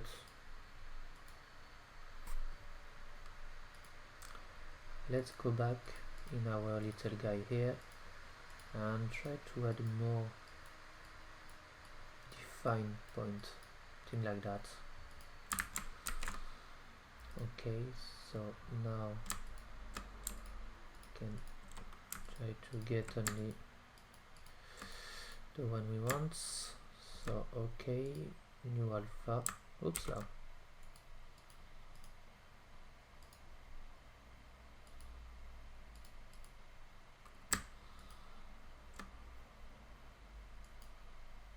Okay.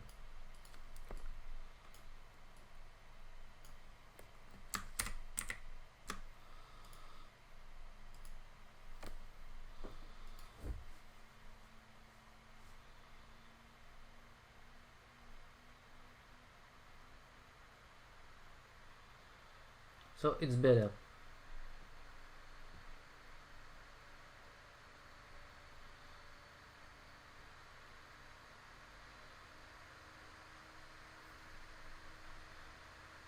Not perfect as you can see, but it's better.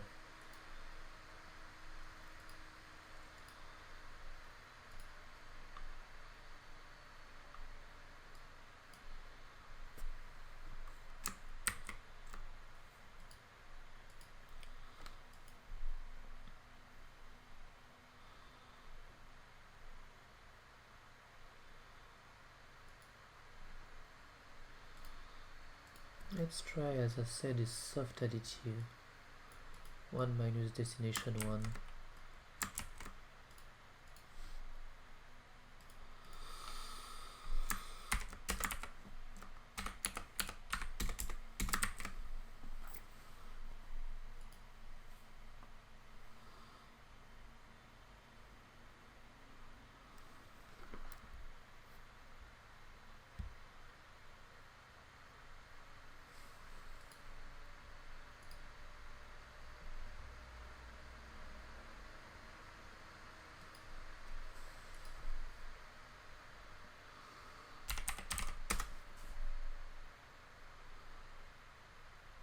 So it was Luca Wojnia, and it was this one.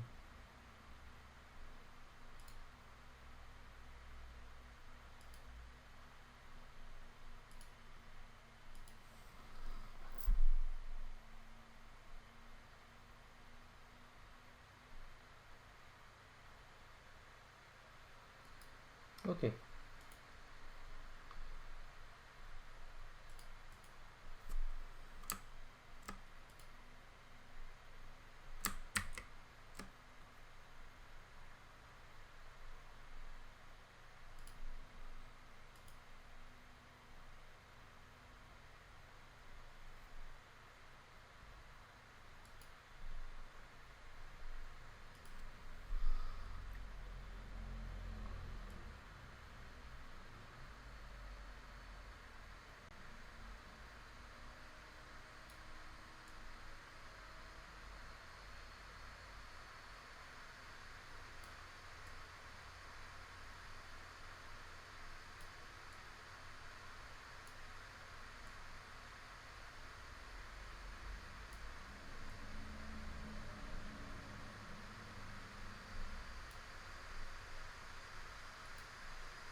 Mhm.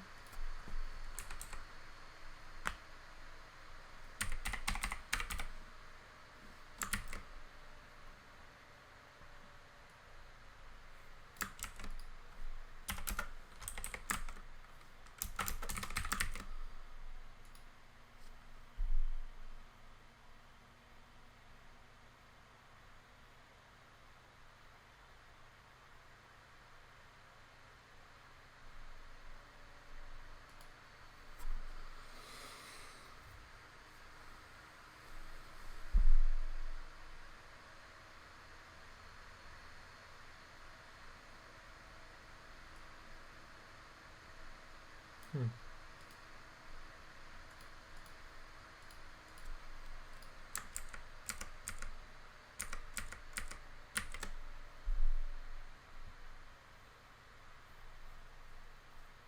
Okay,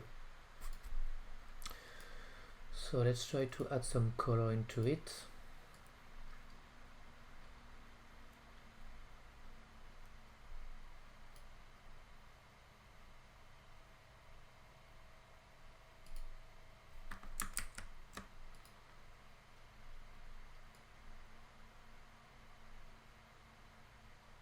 Courbe de transfert de dégradé. This is really not the perfect name, but why not? So yeah, I wanted something like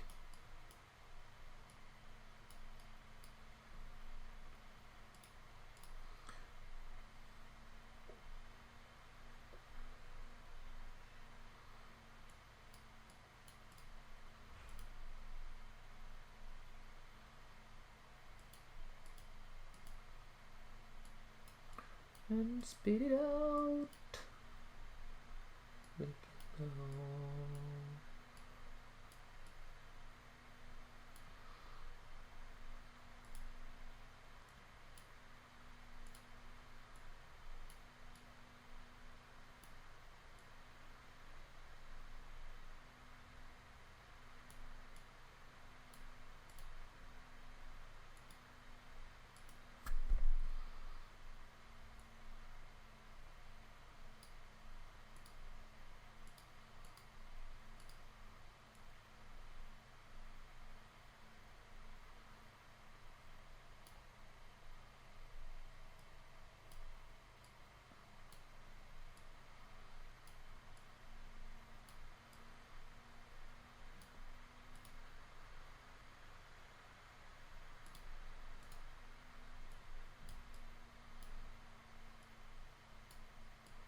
What has he got himself? And he has not.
Okay, now that we have that, we might be able to animate a little bit this. So I was thinking by simply saying that float UV, and we have the data, so the data also would be equal to, maybe in the data, in order to avoid to simply send everything, so maybe we can send, oh yeah, we have the random data, a random value directly in the data, so that might be the trick. So this would be a frac number of in dot uv main dex plus float 2 of time dot y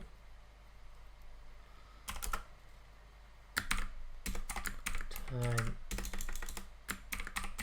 dot y plus multiply by in dot data dot w,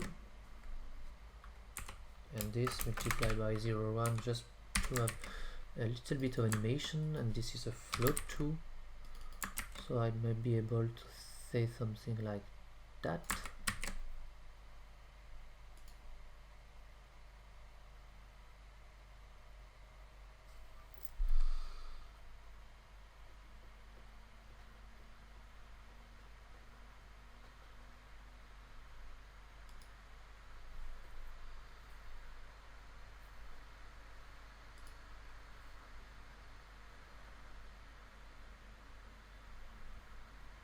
As you can see now, it's moving inside. So it doesn't have so we see we have some kind of sim, so okay, but it's not, it might not be a problem.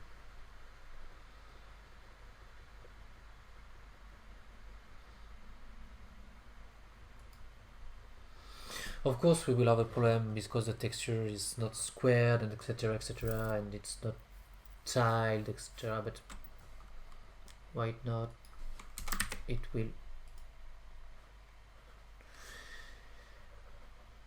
fulfill our need.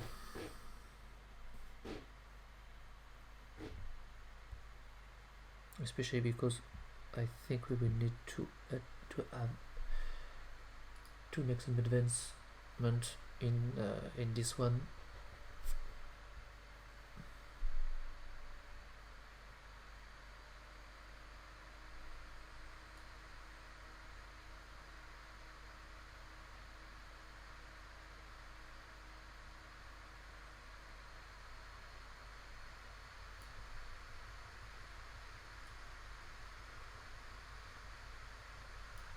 So I would love to augment the number of fur we have, so because this will help us to get rid of this. Also, something we can try to find is going to a free PBR material. Ooh, TS Studio, I've made something really interesting.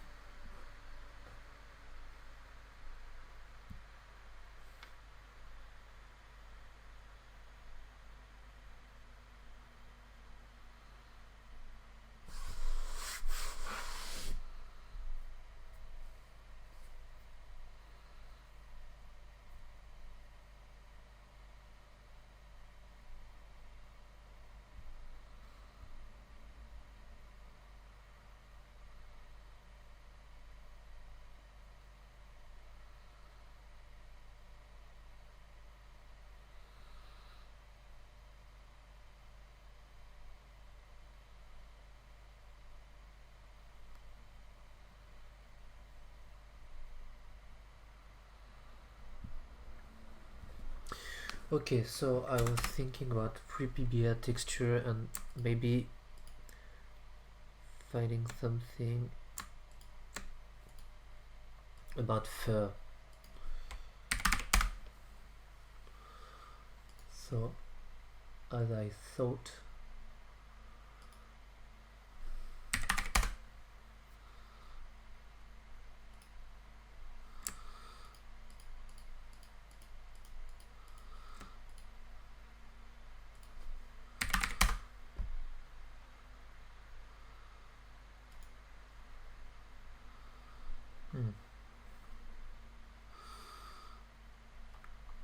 maybe hair instead of fur.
PBR, air, texture.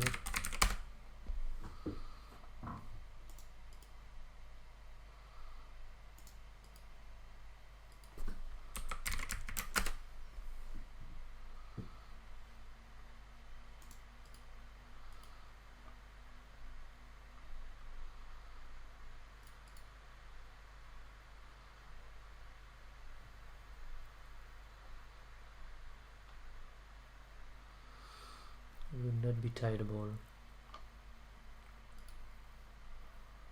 Of course it would not be tileable. So the main idea is to maybe try to tile this little texture, because I think we have the texture we want, but I'm not sure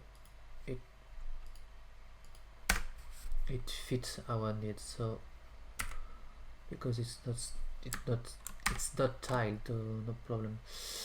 Okay, so let's say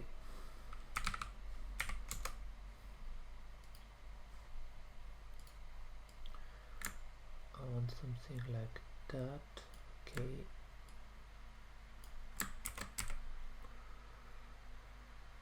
I don't want to.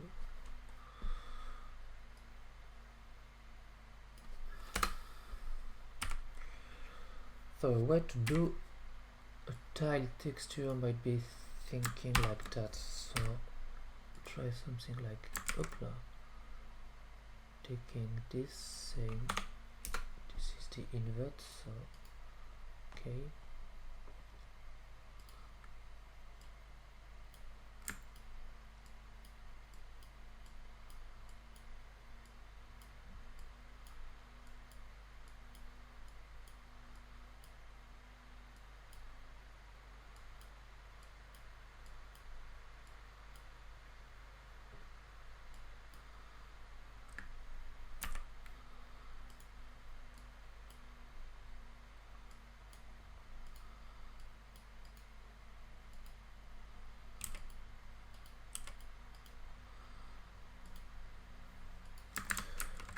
okay, so now I can use this one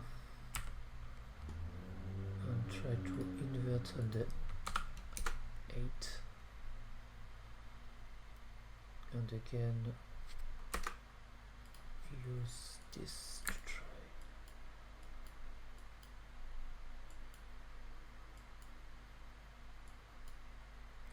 So this is not tileable, not a problem.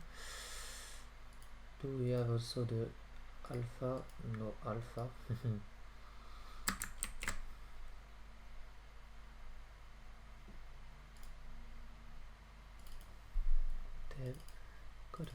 code assets, texture, fur code. Okay.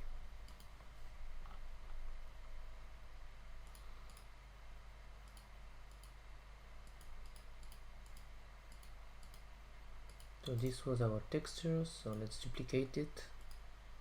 I'm going to this.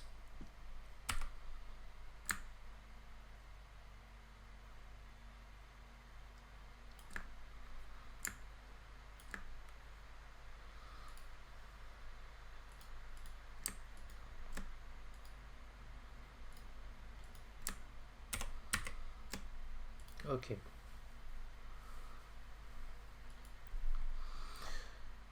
So I was thinking about getting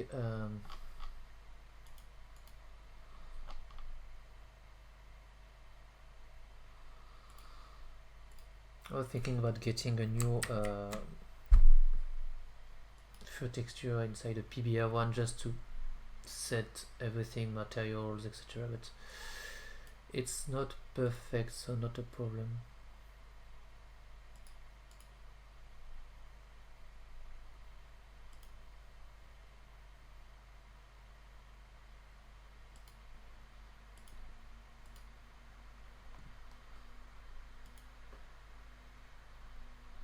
Okay, and now if we reduce the fur length, we have our pure third man. Okay, so this is a little third man, so this is quite interesting, but I think I will want to add more variation inside of it. So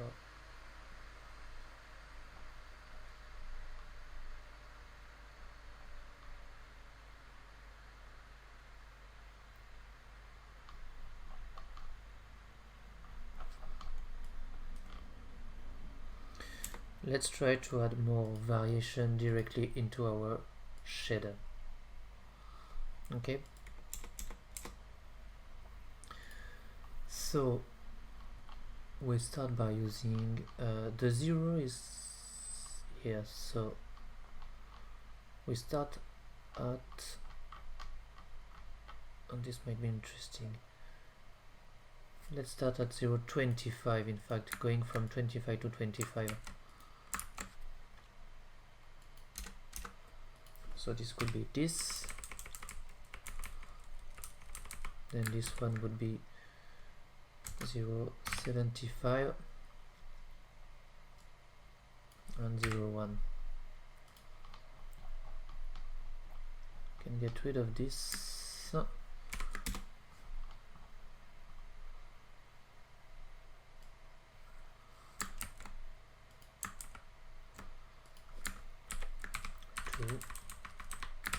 1, 1 and 1, 3, 2, 2,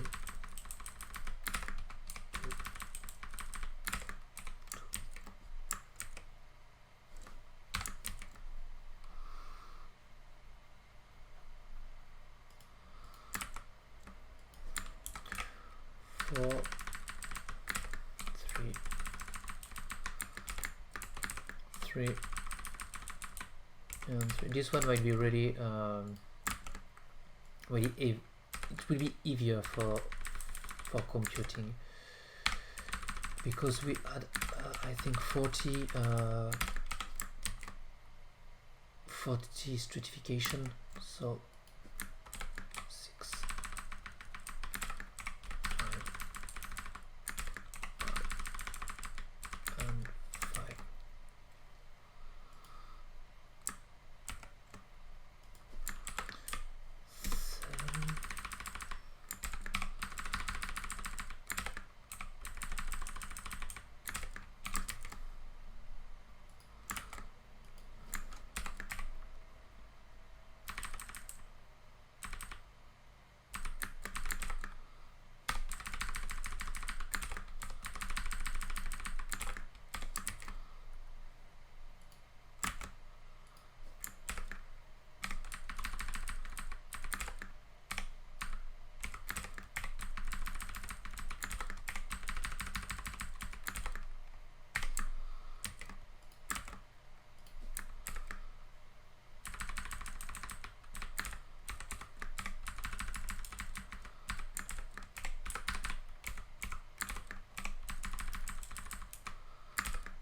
And here we are. So basically this one is heavier, of course, and it will make some times to compile,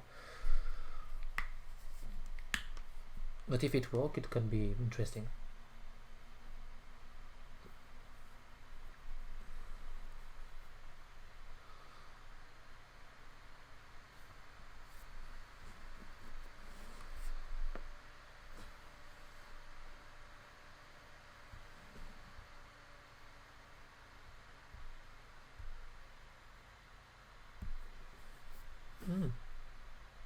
I haven't thought it would be. I thought it would be. It would take more time to compile.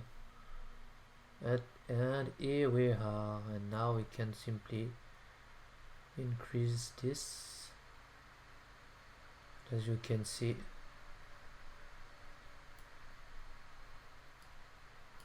maybe we can get rid of the sphere.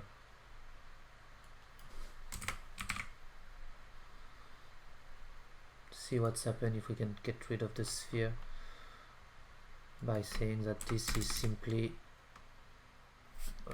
I'm not in the same shader, so this one can get out of my place because we see everything. So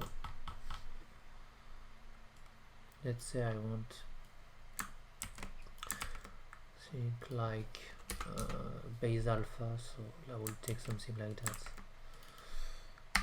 base alpha, and this would be this would be a run from this, and I would say float base alpha and base alpha.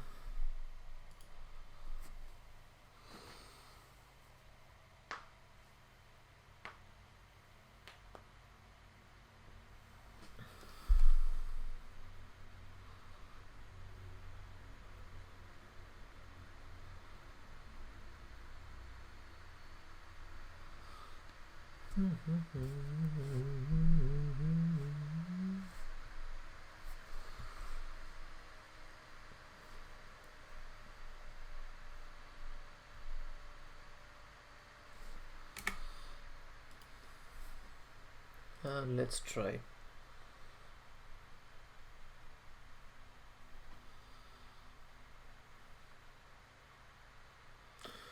So we still see the sphere because everything is based on the sphere, so that might be normal.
Instead of soft additive, we could try with this one.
pourrais peut-être ajouter le discard pour tester.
Ah, puis je crois que j'ai un call-off aussi.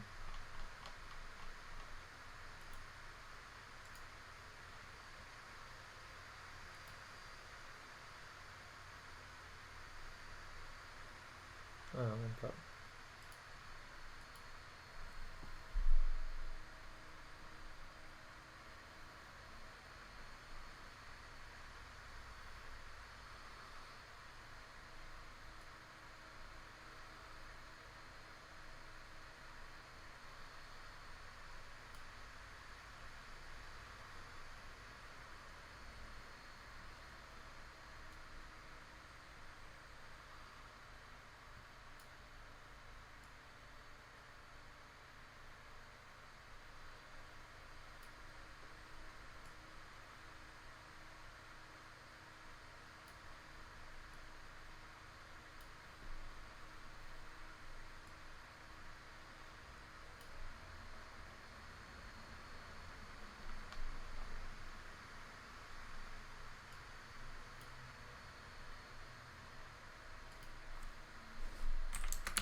Okay, I think this will be the last modification. on the shader, and I think it will be all for tonight. We will just tweak a little bit the value to find a good first system.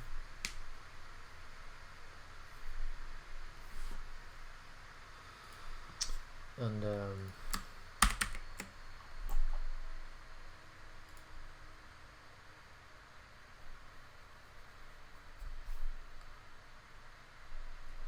I thought it was interesting to work on this one.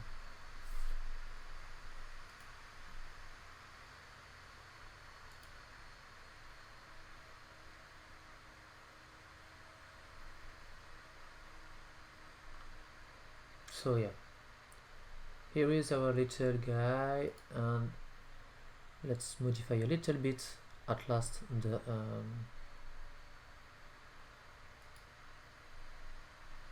the material. So here it is. So this is our little materials, and let's go back a little bit of fur, something like that.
Float the value is equal to this, and we will take this little value here and put this one here, and we will add some, I think it's this one.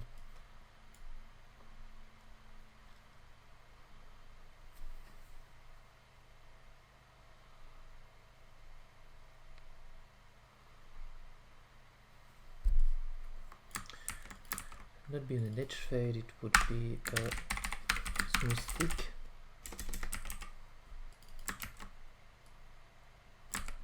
Okay, I would add this value here, so it would be uniform float smooth thick, and then we can say something like that, smooth step minus smooth thick by 0.5 and plus multiply by 0.5.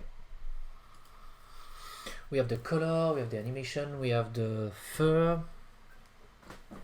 It's not perfect, but yeah, it's quite enough. So I think it's good for tonight.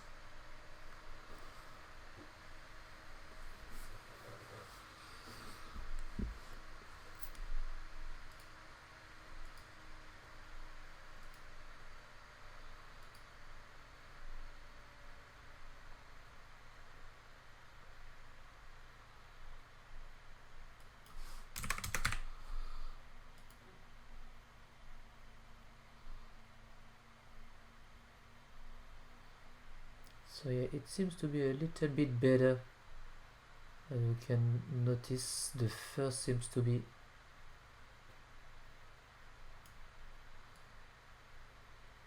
so of course we need to add this and this to be able to see a little bit the fur, but with this one we can now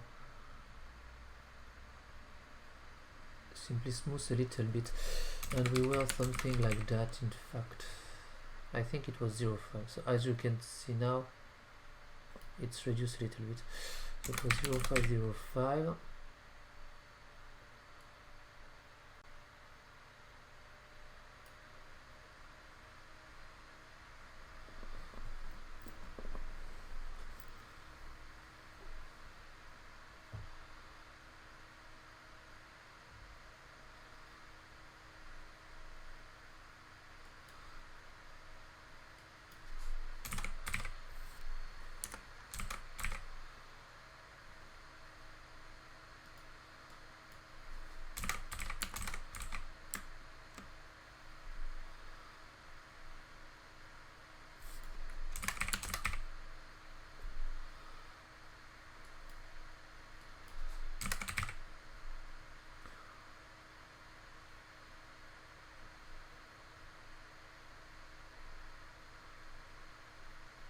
I think we'll disable this lighting, even it's interesting, but no, let's keep it.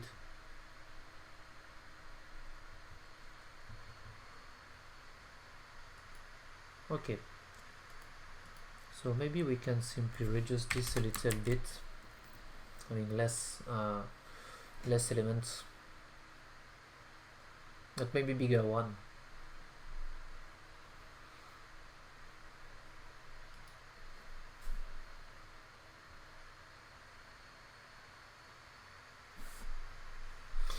Yeah, and as you can see, it's really,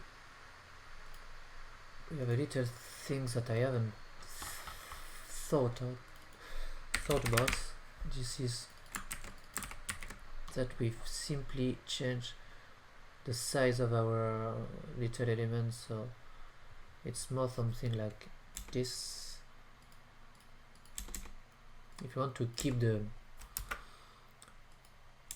scale of the sphere, it would be something more like that, in fact.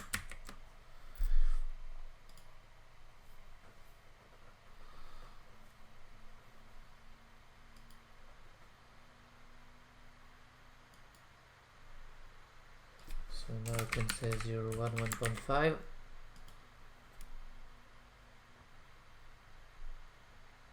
No, it's better.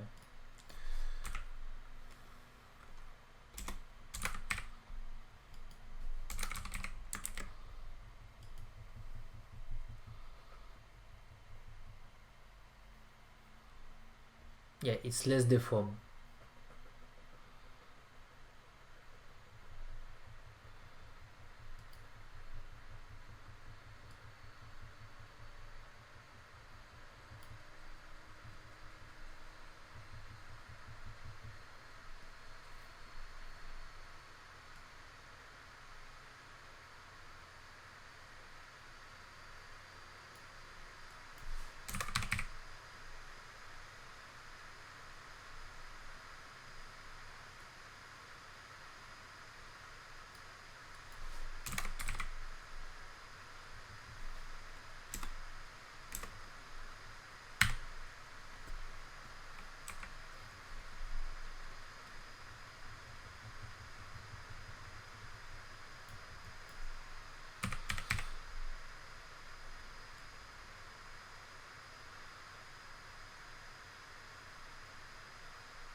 So I think this will be good for tonight, and I'm quite satisfied with this little firman.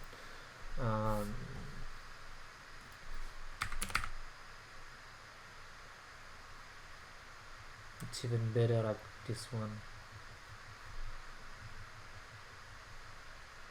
So I can change a little bit the texture.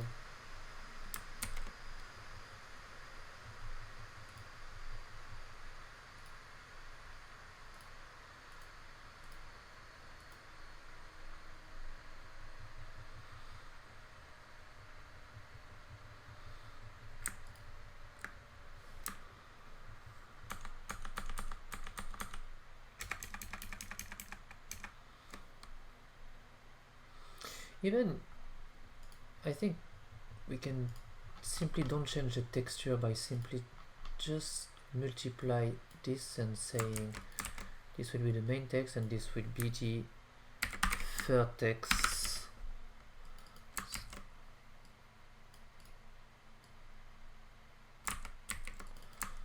So we keep this one.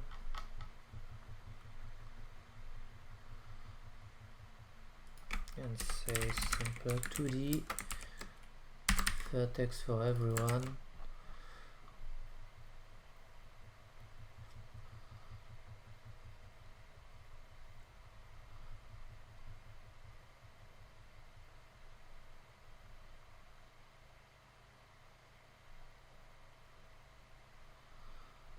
Let me take the element here, so this would be here.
So this is the UV, this is the first, so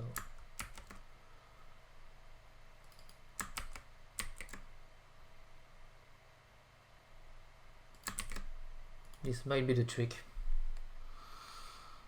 So I could change the color without changing the fur.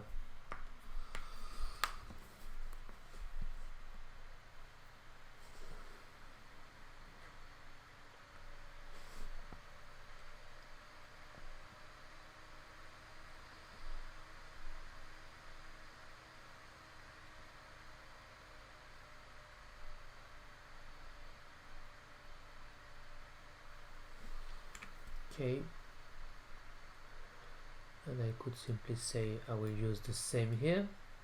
So now I can use the base texture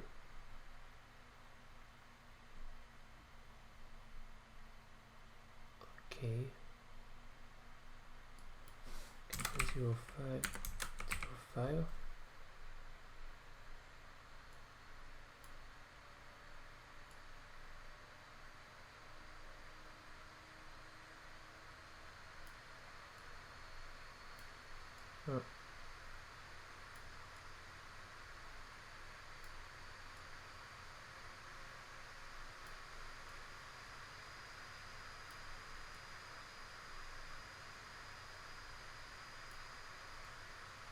This is strange. Let's give us something, but not what I thought.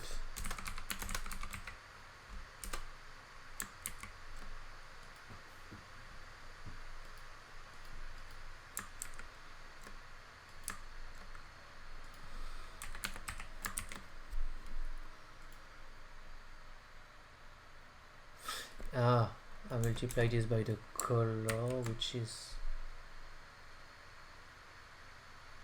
not interesting.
share the same texture, I think, no? Let's check.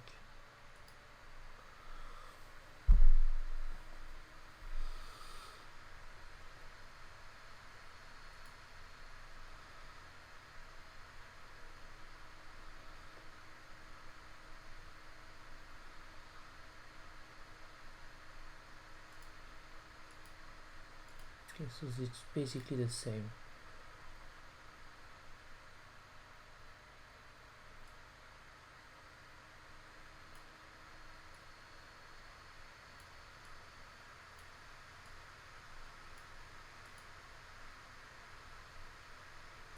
But it doesn't get...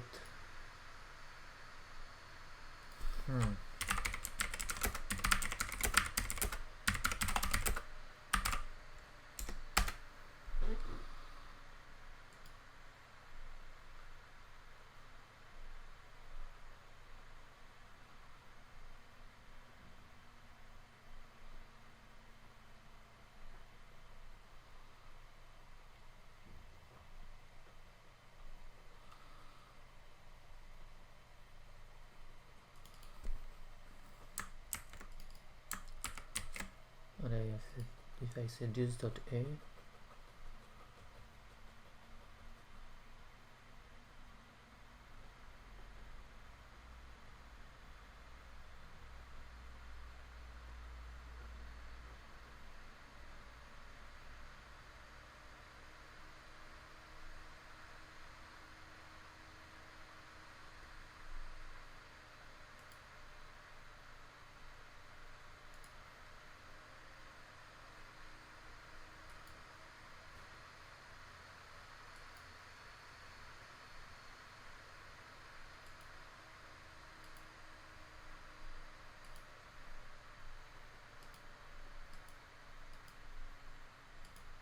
why do I have an assertion fail?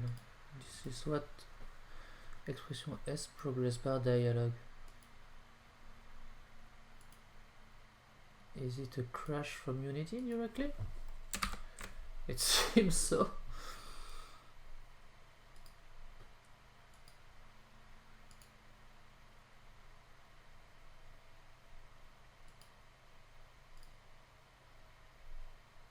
Okay.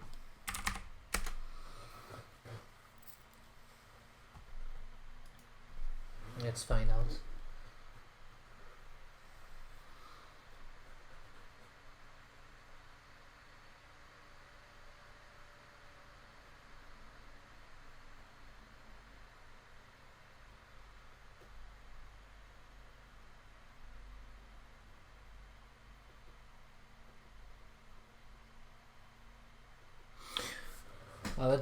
I don't need to use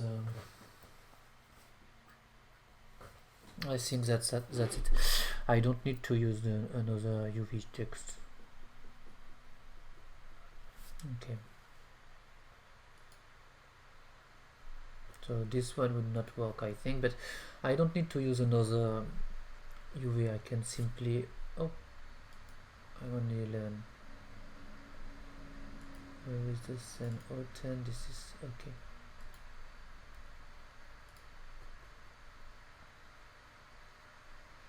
Okay.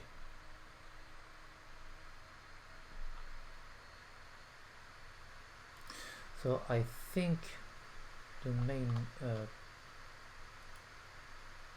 idea would be to not find a way to Unity to create my second UV set, but simply change a little bit something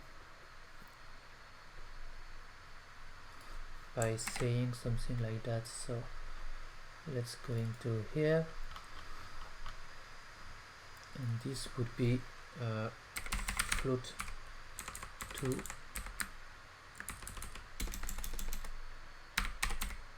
tiles. Okay, and name it like that. So this would be tiles, and this is a vector, and this would be equal to 0, 0, 0, 0, and at first it would be in fact equal to 1. Okay, so I multiply this, no problem. So this will be fract, of course it will be the fract number of this multiplied by the tile. So this is basically how you can create a tiling texture. Then fur would be basically this, but in UV main text, using the main text. Of course it's multiplied by color, but we don't need it. We only need to read the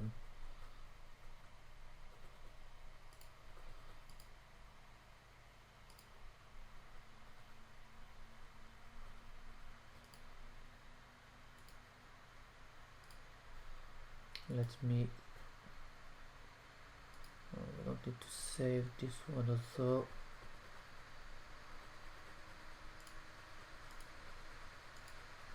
Okay,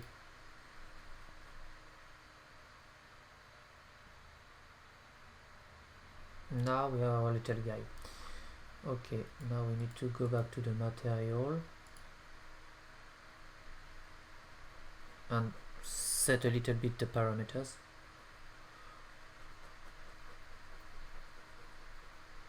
Okay, so as we saw when we were on 10 by 10, we had a nice fur here.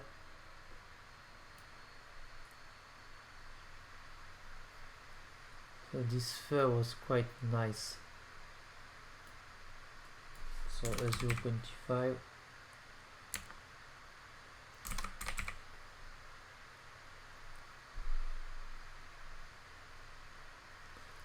And a little bit less, for example, I was this,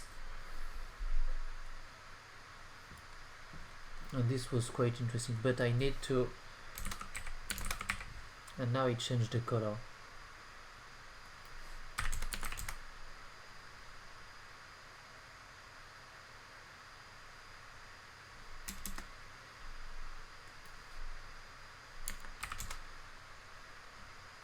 It's kind of interesting to multiply a little bit this in order to get more fur, as you can see.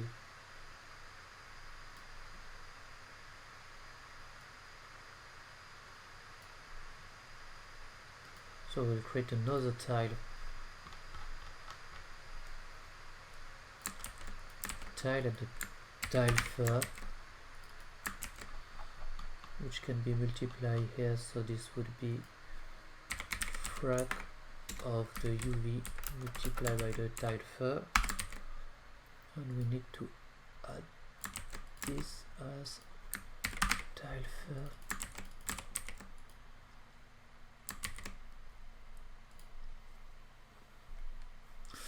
And this will be the end where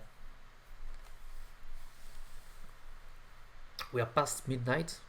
This is not great, but it's fur, so fur need to be tweaked a little bit, and it needs some time. So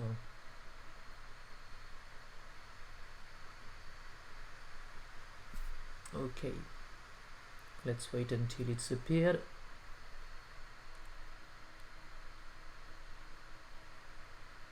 When it appeared, yeah, it has appeared, no problem. So now we can rerun our program. Okay, so now we can have 10-10, no problem.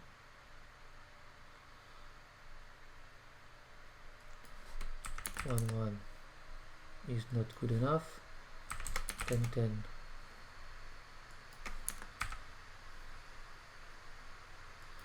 But 0505, okay, and then, but I can say 10-10 or even something like that, but might be too furry. 25-25 for example might be interesting.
Okay,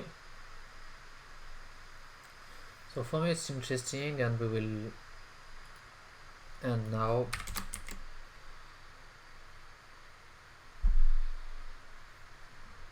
Making a quick movie, but I think it's a good one. For example, with only 10 sphere, you will see it's kind of a furry ball, and it's really interesting. So that's all for tonight. Thank you for watching. I hope you like it, and see you tomorrow. Bye.